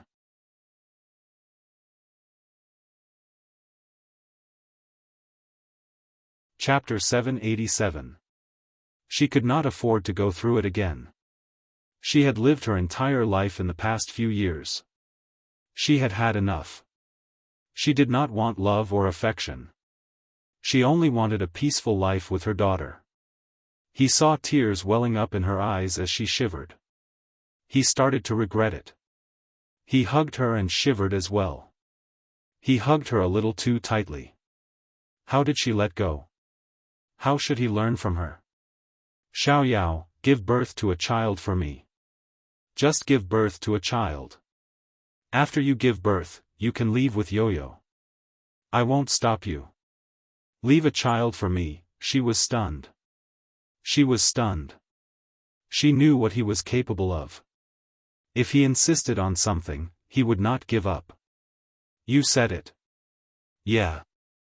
I might not be able to give birth to a son. He said gently, our daughter is good too. Okay. I need to sign an agreement with you. After you give birth to the child, I will leave. After you give birth to the child, don't let me see it. Don't let me know its gender. She had been a mother before. She knew that sometimes, a single glance could mean a lifetime. But if she did not give birth to a child for him, what would happen to Yo-Yo? Okay. As long as you give birth to my child, I will let you and Yo-Yo go. He got off her body and bent down to wipe her tears. Then he stood up straight. I'll go and draft the agreement. Xiaoya thought that Zhuang Yichen would come and touch her soon. But he did not. He only came back to have dinner with her and said some nice things to her. Ever since she signed the agreement, Zhuang Yichen brought Yo-Yo to her. He even showed her the information about the Su enterprise. Slowly, everything returned to normal. He did not forget to add, it's not easy to achieve peace. Xiaoyao, don't ruin it. She knew that he was threatening her. But as long as the Su enterprise was fine, everything was fine. She had Yo-Yo and Su Zhiyin had his career. She couldn't have everything. Li Yong tidied up Zhuang Yichen's room and kept the medical records. Young master, you don't have to go to the office for now. You just had the operation. It's okay. The doctor said that it's just a vasectomy. I can go back to work the next day. He had spent too much time looking for her over the years. Now that she was back, he had to take care of the company. Young master, since young madam has agreed to have a child, Zhuang Yichen smiled bitterly. Uncle Li, I can't let her get pregnant.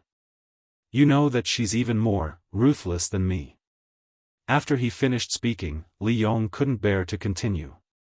Young master, what about the Su family? Talk to their chairman. I can lend them money to get through this without interest, but they have to be responsible for taking care of Su Zhiyin. Otherwise, I won't help them in their hour of need. I will add frost to their snow. I'll go now. Zhuang Yichen knew that he was the one who had brought all of this upon himself. Xiaoya had given her heart to him back then, but he had been too careful, which had led to the current situation. He was still able to bear it, but he couldn't bear the thought of Xiaoya leaving him again. He knew that the past 2 years hadn't been easy. He had thought of many endings, but the current situation was already considered good.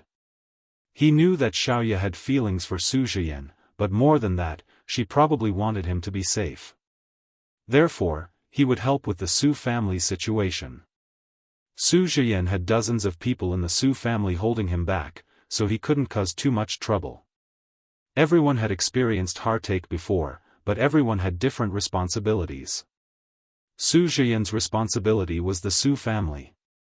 And Zhuang Yichen's responsibility was Qiu Xiaoyao.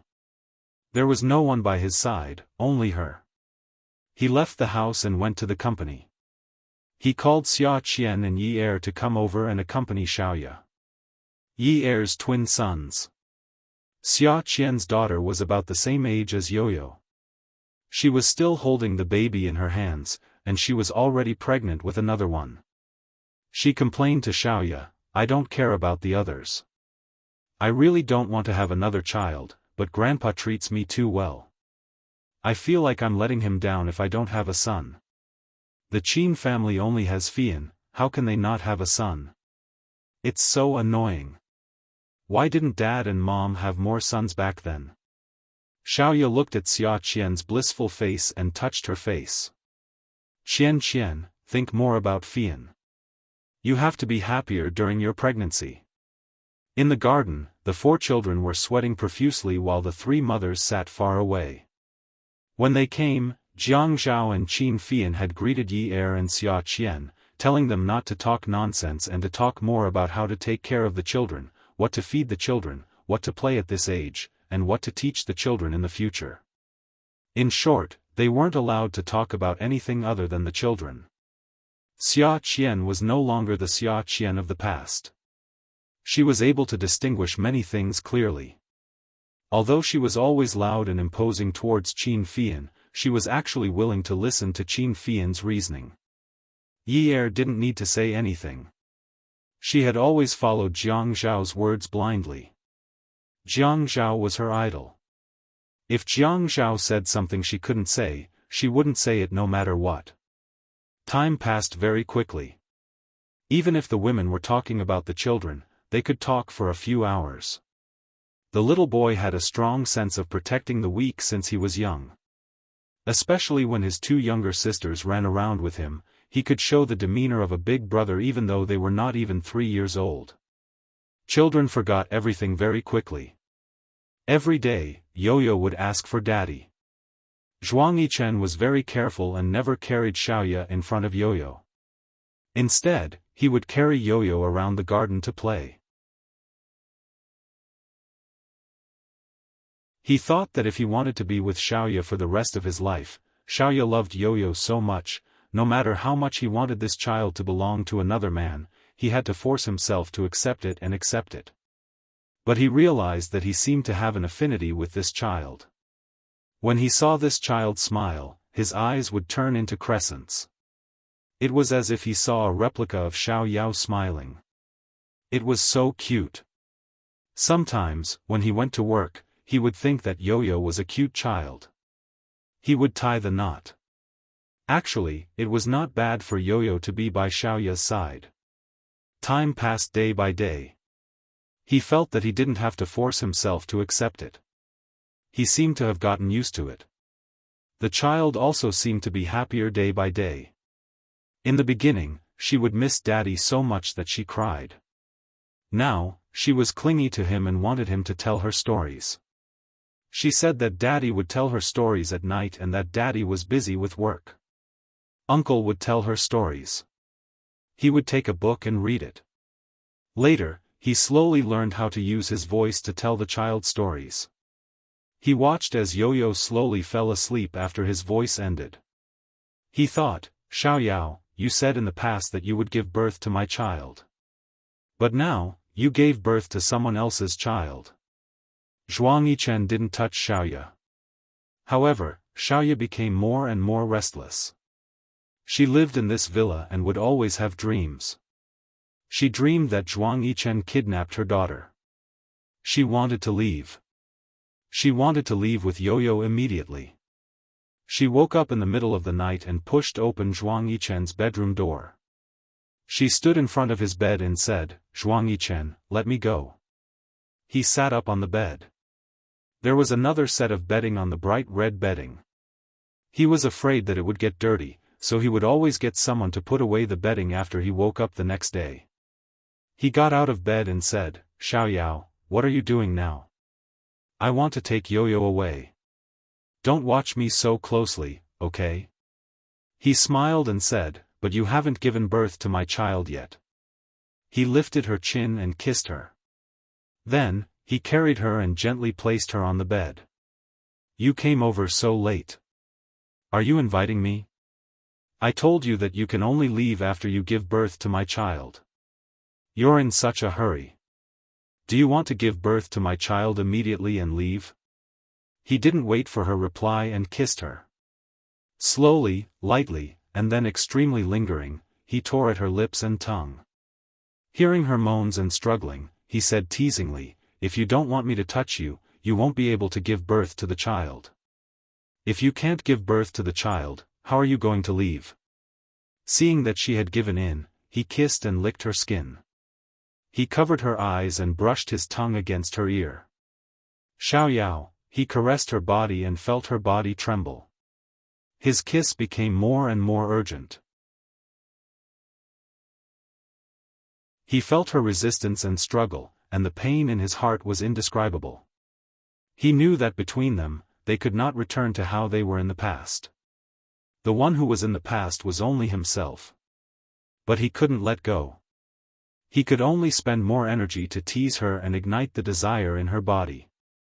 Although he couldn't wait to have her immediately, he had to endure it every day. Until now, he still had to endure it. There was no other way. Until she let him in, let him in. Before he had her, he thought that he was a clean freak. Perhaps he wouldn't be able to take it and wouldn't be able to accept it. But when he had her again, he thought, finally, it's finally back. Was it his, or was it his? Every day after that, Zhuang Yichen secretly hugged Yo-Yo and taught her to call him Daddy. Yo-Yo was only 1.5 years old. She didn't understand the difference between a father and an uncle. At this age, she would probably call anyone Daddy. Gradually, Yo-Yo called Zhuang Yichen Daddy every day. Gradually, the word Daddy was rarely heard from her mouth. Xiaoya knew, but she didn't stop it. Because she knew that it was good that Yo-Yo didn't remember Su Zhiyin. After all, she wouldn't be with anyone in the future. Perhaps it was because every time she heard Yo-Yo call Zhuang Yichen Daddy, her eyes would start to water uncontrollably. She thought that she shouldn't have. She shouldn't have been someone who could be easily touched. She shouldn't. She had enough. 1 year later, in the autumn, Xiaoya came out of the hospital again. She had already gone for countless checkups. They all said that there was nothing wrong with her. Her body was normal and she could get pregnant. But, she couldn't get pregnant. Madam, pregnancy is not always a woman's problem. It is sometimes a man's problem. No, my husband and I have already had a child. A man's body will change. The high pressure in society now will cause a man's survival rate to decrease. It will affect fertility. Why don't you bring your husband for a checkup? Yes. She agreed. But, how was she going to tell Zhuang Yichen? It was Saturday and Zhuang Yichen brought Yo-Yo out to play. So, she could go out alone. He was always like this. If he brought Yo-Yo out, he would definitely ask the bodyguards to follow. But, if she went out alone, she could go anywhere she wanted. He knew that Yo-Yo was the string that held the kite. As long as the string was in his hands, even if there were 10 Xiaoya Chois, she wouldn't run away. With Yo-Yo, he could control her tightly. But, she didn't call the police and say that he was under house arrest. He didn't know if it was because she didn't want to sue him or because she didn't want Yo-Yo's life to be exposed. When Xiaoya returned to the villa, the helpers were very respectful to her. She went upstairs to his study room. She would go there regularly to check on Su Corporation. He was always there. Su Zhiyin had bought over an old chain of jewelry stores in the country. He looked like a gentleman, but he did things meticulously. She knew that he had always been outstanding. She thought that she shouldn't pay too much attention to him. It was fine as long as he was doing well. Attention, Xinwu 799.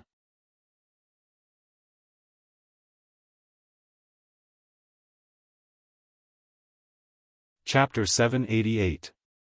Zhuang Yichen carried Yo-Yo back to the villa. They walked past the lawn and headed towards the main building. Yo-Yo, wash your hands and face before you can eat the fruit. Yo-Yo hugged Zhuang Yichen's neck and pouted. I know. Daddy is so naggy. Li Yong followed behind the two of them and smiled. Beside him, Auntie Wang said softly, you don't say. Yo-Yo is really becoming more and more like Sir. This child is so close. Li Yong was stunned. Zhuang Yichen had already carried Yo-Yo into the main building. Li Yong frowned. Just as Zhuang Yichen carried Yo-Yo into the building, a maid came over. Sir, Madam is waiting for you in the study upstairs. She said that you should go and look for her. Zhuang Yichen handed Yo-Yo over to the maid and went upstairs. When he entered the study, he saw Xiaoya turn around and look at him. Little devil, what's wrong? Xiaoya raised the medical report and a series of receipts. She was filled with righteous indignation. What is this? Zhuang Yichen's eyes darkened. You went through my things. You with the surname Zhuang. You obviously had a birth control operation, but you want me to give birth to your child. He saw that she was trembling with anger. Her lips were trembling and her expression was ugly. There was a kind of hysterical anger in her. At first, he was a little afraid. However, he knew that some lies would be exposed one day. He had to face it sooner or later. His slender and seductive eyes revealed a faint smile. So what? You can't give birth to my child in this lifetime. Even if you die, you can only die in front of me. She saw how ruthless and decisive he was. However, when he said, "So what?" it was as if he was describing something trivial. It was as if carrying on the family line was just a child's play. After her anger subsided, all she was left with was her breathing. Sometimes it was soft, sometimes it was heavy, sometimes it was urgent, and sometimes it was slow. Then, she felt that her strength was running out. She saw the man in front of her go from clear to blurry. As her body slid down, she felt the man quickly come over and pick her up. He sat on the sofa and placed her on his lap. She could no longer hear him clearly, but she still heard him say, "Actually, I don't have anything other than you. I don't have parents, I don't have any relatives. Little demon, if you're willing to rely on me and not have your own child, that's fine too. After all, I'm dead and won't be able to see anything." In fact, he didn't know why he had such thoughts. Perhaps it was only temporary. Even if it was temporary, such thoughts still popped out of his head. What does it feel like to love someone? He couldn't explain it, nor could he explain it thoroughly. He couldn't use words to describe it. All he knew was that if he loved someone, he had to be with her. He didn't know what blessings were. He knew that her heart was dead. Whether it was him or Su Zhiyan, all she had was an indescribable feeling. It was as if she had known each other for a long time. Perhaps what she felt for Su Zhiyan was kinship, a kinship that she relied on. The love in her heart couldn't bloom. He was the one who ended it. Even if it was a misunderstanding, he missed the best time to make up for it. During the time when she was at her most desperate, he wasn't by her side. She endured it bitterly. In the process of enduring, the flowers in her heart all withered. In the past, she would die for Kang Iyun because she was young. However, after experiencing him, she left without taking anything with her. He knew that she only wanted to prove that she wouldn't die for a man. She would live well, change her identity, change her name. A fish's memory only lasted 7 seconds. She wanted to forget him, forget the hurt, and live a carefree life again. He knew that she was crazy and mentally unstable. The harder she tried to prove that she was strong, that she wouldn't die for love.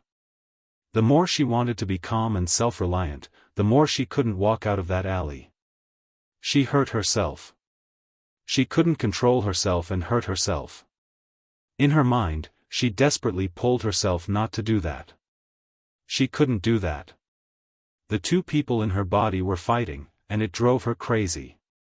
Therefore, she didn't do anything to Su Zhiyan, even though Su Zhiyan deliberately blocked the news that he was looking for her. However, during that time, when she was mentally unstable, it was Su Zhiyan who took care of her.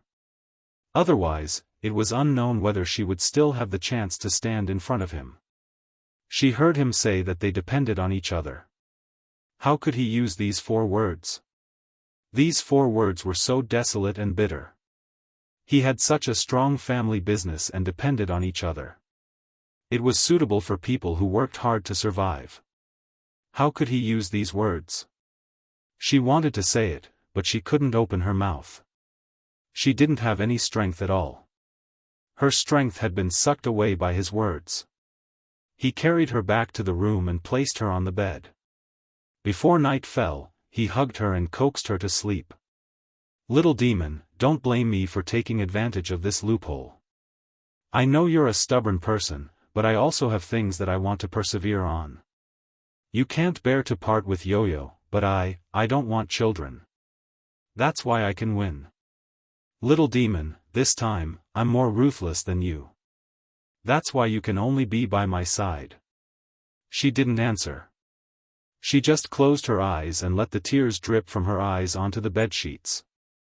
From then on, he didn't use the reason of wanting children to sleep with her. She also didn't enter his room. He only took her to the mall to buy shoes. However, he realized that she had changed. She didn't like high heels very much. She liked to wear more comfortable styles.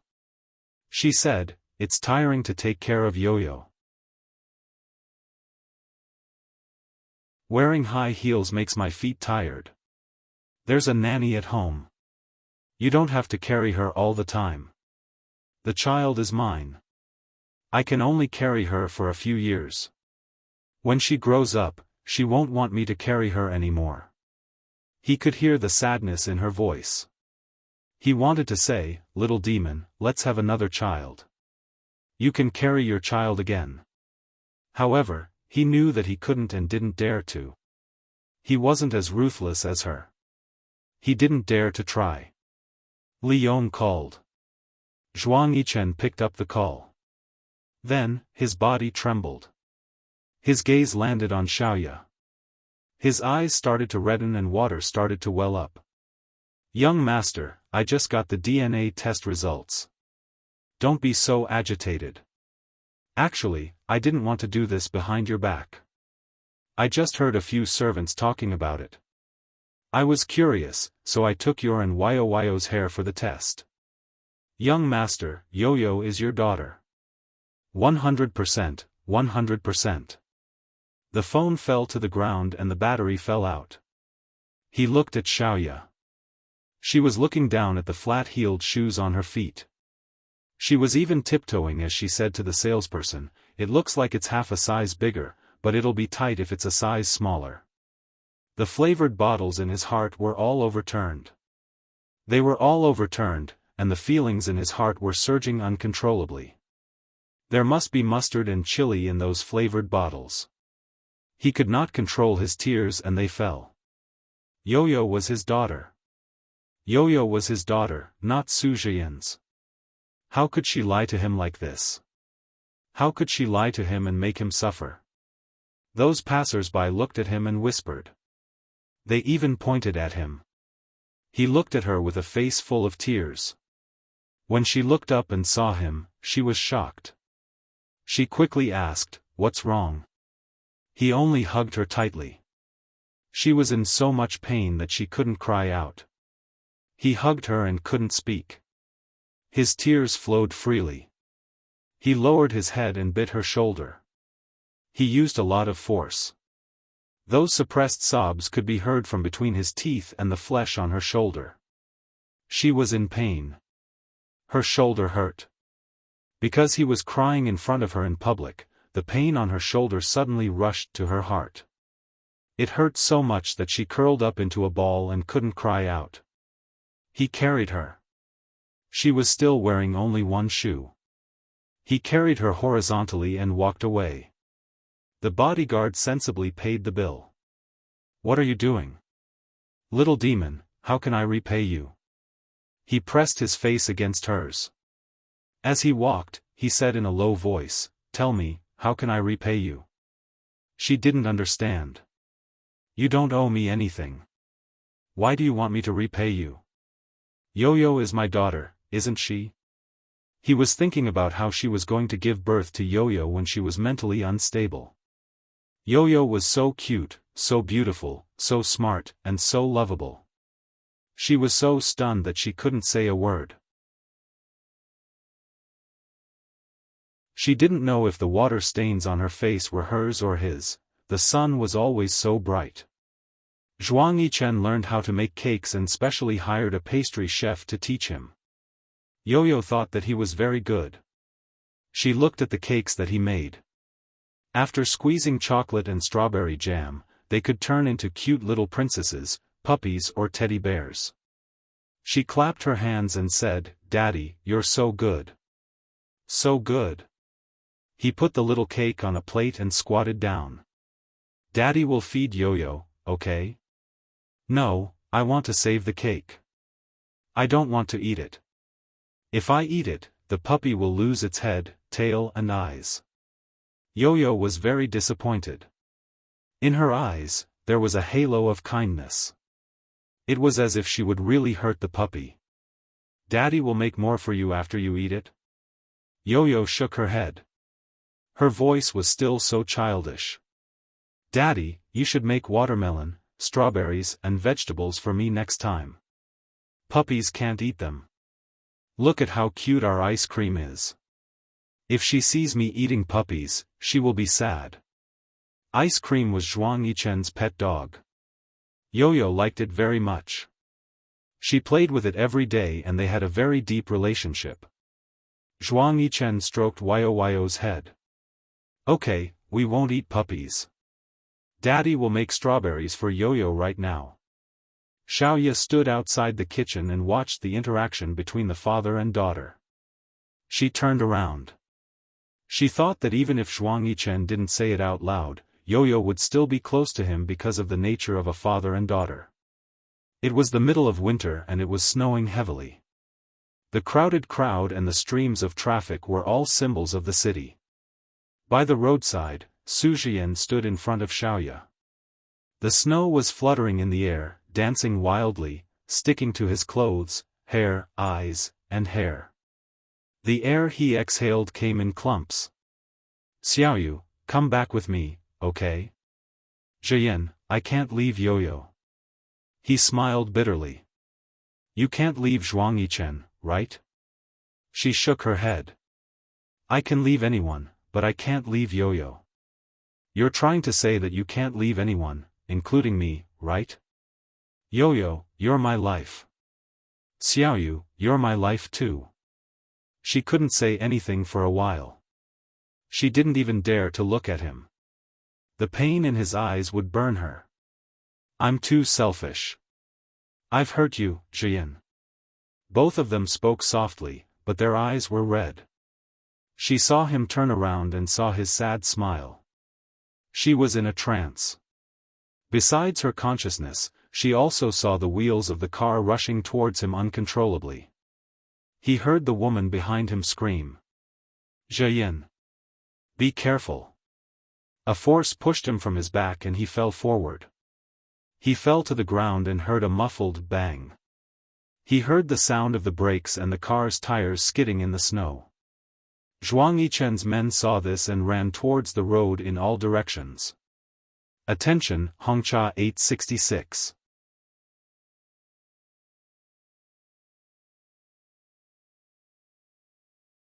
Chapter 789. Asterisk at the hospital. Blood transfusion, oxygen, cardiac pacing. Voices rang out one after another.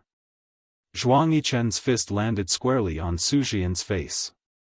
Su Jian's heart was throbbing with pain and he couldn't scream even if he wanted to. Su Jian accepted it sullenly and didn't retaliate. All he could hear was the words she said in his arms. She sounded so weak and weak. Jian, if I were your life, I would give it back to you. Live a good life, get married, and have kids. I'm sorry. The only person I've let down in my life is you. Don't cry. Jian, I'm suddenly so happy. I feel so relaxed. I've never felt so relaxed in the past few years. I'm so tired, but I'm not worried. Yo-Yo has Zhuang Yichen. He will love her and take good care of her. My parents have Qian and they have a granddaughter. They will be strong and live on. Jian, don't cry. You have to be happy for me. I feel so relaxed right now, so relaxed. Her hand was cold as ice as it caressed his face. He lay on the floor, tears dripping onto the floor. He shouldn't have come looking for her. He thought he was fully prepared to deal with Zhuang Yichen. He was defeated the last time because he was caught off guard. How could the Su enterprise fall so easily? He wouldn't allow it this time. But when he saw the light in her eyes, he knew she didn't want to go with him. He was disappointed. Zhuang Yichen wanted to be generous for once. He shouldn't have acted like Su Jian and deliberately kept the news from her. He only sent people to follow her and protect her. He didn't expect such an accident to happen. Are you happy now? Su Jian. Su Jian didn't reply. I'll wait here for her to wake up. If she doesn't wake up, I'll make you pay with your life. He looked up at Zhuang Yichen and smiled faintly. It was as if he didn't care about the rest of his life anymore. He pushed himself up and sat on the stool. It was the end of winter and the snow had melted. There was still the smell of medicine in the ward. The fragrance of the flowers in the vase mixed with the smell of disinfectant. It was very strange. Zhuang Yichen held the bowl of porridge and blew on it carefully before feeding it to Xiaoya. She didn't eat it. It's tasteless. He was very happy that she had woken up. He did not dare to raise his voice at all. Have some porridge before you eat the vegetables, okay? No, I don't want to eat. Then what do you want to eat? Tell me and I'll have someone make it for you right away. Zhuang Yichen, I want to marry you. I'm telling you, if you don't marry me, I'll break up with you. I'm already 25 years old. She angrily pushed his bowl away. The bowl fell to the ground and shattered. The porridge splattered all over the floor. His hand was still grasping the air, as if he was still holding a bowl in his hand. His body stiffened, and he couldn't believe it. With a trembling voice, he said, "Little demon, wait a little longer." She said firmly, "No. I still have a few more 4 years. In another 4 years, I'll be almost 30 years old. I won't wait. I'll either get married or break up. Yi Er is already married at such a young age. Even Qianqian is married. If you don't marry me, I'll find someone who's willing to marry me." Tears streamed down his face. "Don't you dare." She harumphed. "You'll see if I dare." He hugged her. "Little demon, let's go get our marriage certificate tomorrow then." "Really? Really? I'll even give you a grand wedding. I'll even give you a company and shares, okay? Really?" His heart ached so much that it was about to split open. But seeing her like this, he was happy. "Really?" She sobbed. "Zhuang Yichen, don't lie to me." "I won't lie to you. From now on, I'll tell you when I eat, when I get off work, where I'm going, and what I'm doing. I'll never lie to you. Little demon, I won't lie to you or hide anything from you in the future. Okay?" She wiped the tears off her face and pouted. Then she said seriously, "I'll make my own wedding dress. I'll make your formal dress for you. Okay. You've always made my clothes. Of course, you'll have to make my formal dress too." Outside the door, a figure froze for a moment before leaving. She wanted him to get married and have children. A month later, in the Zhuang family's villa in the suburbs, they were arguing again. "Zhuang Yichen, if you don't marry me, I'll break up with you." "Okay, we'll get married tomorrow." "Don't lie to me." "I won't lie to you. I won't lie to you or hide anything from you in the future, okay? I'm going to have my formal dress made. You must invite Yi Er and Qianqian. I must show off. You must. You mustn't miss out on anything. Buy them the biggest diamond ring." A young tycoon in Haicheng held 3 weddings in a single season. He spent tens of millions each time, and all 3 weddings were with the same bride. Some people laughed foolishly, some called him silly, and some said, "When love is strong, how can you be silly?" Xiaoya walked around the garden outside, thinking about how to design her formal dress. She stood there for half an hour, and no one dared to disturb her. In the end, when she returned to the main building, her feet were frozen stiff. Zhuang Yichen saw that her nose was red from the cold. He was worried that she might be too loud and disturb Yo-Yo, so he lowered his voice and scolded the maids, "Is this how you take care of Madam?" "Sir, Madam doesn't want us to disturb her." "Keep your voice down. You're so ungentlemanly." Xiaoya rolled her eyes at Zhuang Yichen and held his arm. "Yichen, I'll go up and soak my feet." As her feet soaked in the water, they were surrounded by warmth. Xiaoya sighed comfortably. "It's so comfortable." Zhuang Yichen squatted on the ground and stroked her feet. Next time, don't stand for so long when you go out. If you're in the cold for too long, your skin will be damaged. Ichen, don't do it for me. I'll do it myself. Xiaoya felt that she should wash his feet. Suddenly, she was a little scared. She was afraid that he would dislike her and not want her anymore. Don't move. He rubbed her feet for a while before he took the towel and placed it on his lap. He wrapped her feet in the towel and wiped the water off her feet. He held her feet in his large palms. His hands were very warm. He placed her feet against his chest. Do you remember what I said? If you stand outside in the cold again at night, I'll get angry. He knew that ever since her mental condition had worsened, she had always listened to him. Aside from the matter of marriage, she had always been very firm. Usually, she would listen to whatever he said. I won't do it again. Looking at her pouting timidly, he wanted to laugh. Xiaoyao, do you still remember that I told you that? I love you? She was stunned. Her mouth was slightly open, her eyes were wide, and her eyelashes were blinking. She blinked and tears came out of her eyes. You lied to me. She jumped up from the stool and stepped on the water. She punched his shoulder and cried non-stop. Zhuangyichen, you lied to me. When did you say that? When did you say that? Say it again, say it again. He stood up, hugged her, and kissed the tears on her face. I said it yesterday, in the morning, and in the afternoon when I called you. You forgot. How could I forget?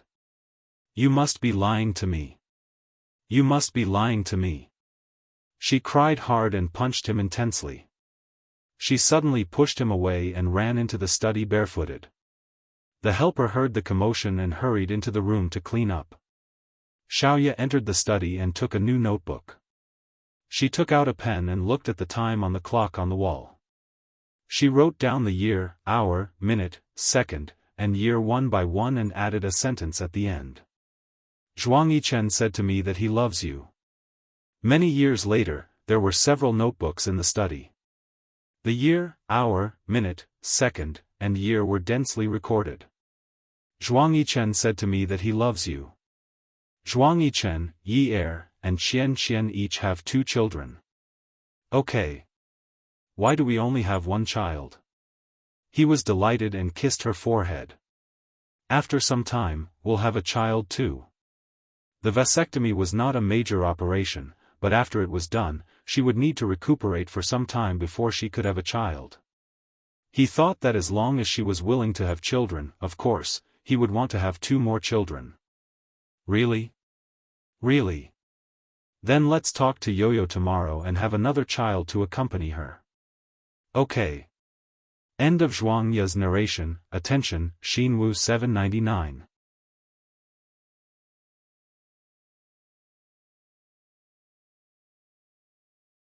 Chapter 790. A pair of warm hands landed on her face, awkwardly wiping away the tears on her face. Someone whispered in her ear, Sis, did you have a nightmare? Don't be afraid, your brave and handsome little brother is here with you. No one will dare to bully you. Ahun, Ahun. Ji Yuqi opened her heavy eyes. Through the haze of tears, she saw a handsome but slightly childish face. Ahun, it really was her little brother, Ahun. Ahun. Ji Yuqi hugged him, tears rolling down her face. She kept saying, Ahun, I can still see you. Ahun, I missed you so much. Ji Yunhan was stunned. Looking at his sister who was crying so hard that she was out of breath, he blinked in puzzlement. Finally, he hugged her and gently patted her back. Sis, don't be so agitated. I'm right here, I'm not going anywhere. You can see me every day in the future. Be good, don't cry. You won't be pretty if you cry anymore. Ji Yuqi was crying and laughing at the same time. This was her little brother, a noisy, handsome, and cute little brother. Why did she think that her little brother was rebellious and insensible? She was so stupid to actually believe Chen Tingfang and her mother's instigation. "Miss, don't cry. Your body is weak. If master sees you, his heart will ache." A pair of calloused hands held a tissue and gently wiped away the tears on her face. "Mother Wu." Ji Yuqi raised her head to look at the familiar and kind face. Her tears fell even harder. Mother Wu was the Ji family's nanny. She had been serving the Ji family since Ji Yuqi was born. She treated Chi-Chi and Ahan better than her own son. In Ji Yuqi's heart, she was like her second mother. "Be good, don't cry. Mother Wu will make your favorite dessert for you later." Although Mother Wu's face was smiling, her eyes were a little red. She had always treated Miss as her own daughter and doted on her. How could her heart not ache when her child was hurt? After a long while, Ji Yuqi's emotions stabilized. What was going on? Wasn't she dead? Why did she see the dead Ahan and Mother Wu who had returned to her hometown to retire? Could it be that before she died, she was hallucinating? She bit her tongue hard. Hiss, it hurt. It wasn't a hallucination, it was real.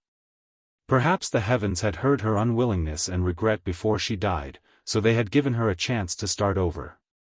In the bathroom, Ji Yuqi looked at herself in the mirror. Her face was much younger. She thought for a long time and finally confirmed that she had been reborn. She had returned to the time when she was 20 years old. In the winter of that year, she had accidentally fallen into the lake.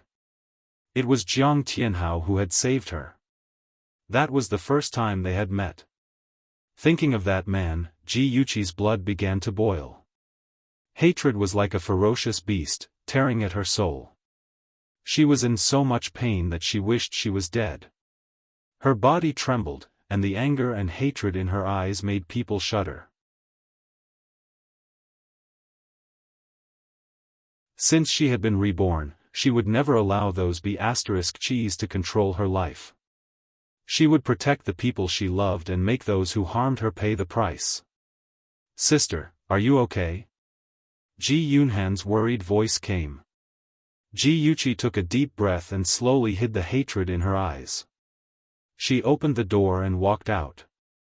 "I'm fine." "Ahan, where's Mother Wu?" "Mother Wu went downstairs to make some snacks for you." "Sister, are you still feeling unwell? If you're feeling unwell, you must tell me." Ji Yunhan looked at her with concern. He felt that something had changed after his sister fell into the water, but he couldn't pinpoint exactly what it was. Ji Yuqi smiled and rubbed his head. "I'm fine, don't worry about me. How about you? How have your studies been?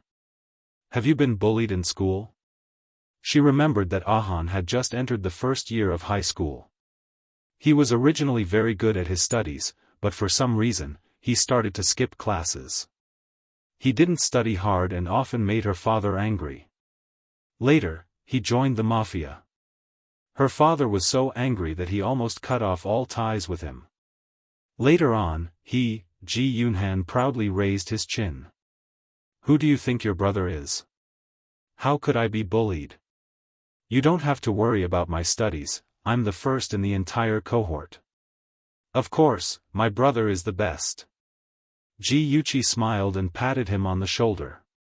Then, she said seriously, "Ahan, no matter what difficulties you encounter, remember to tell me. I'll definitely help you. Don't forget, I'm your biological sister." Ji Yunhan was startled.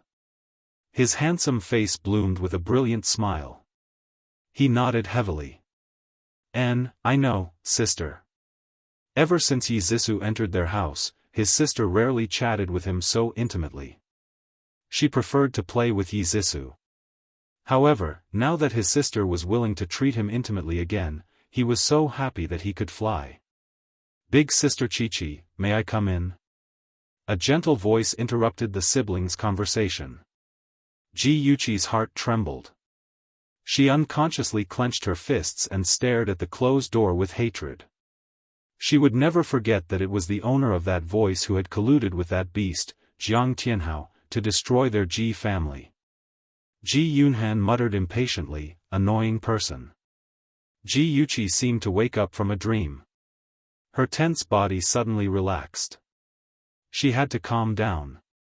If she always got angry so easily, Yi Zissou and her good mother would definitely see through her.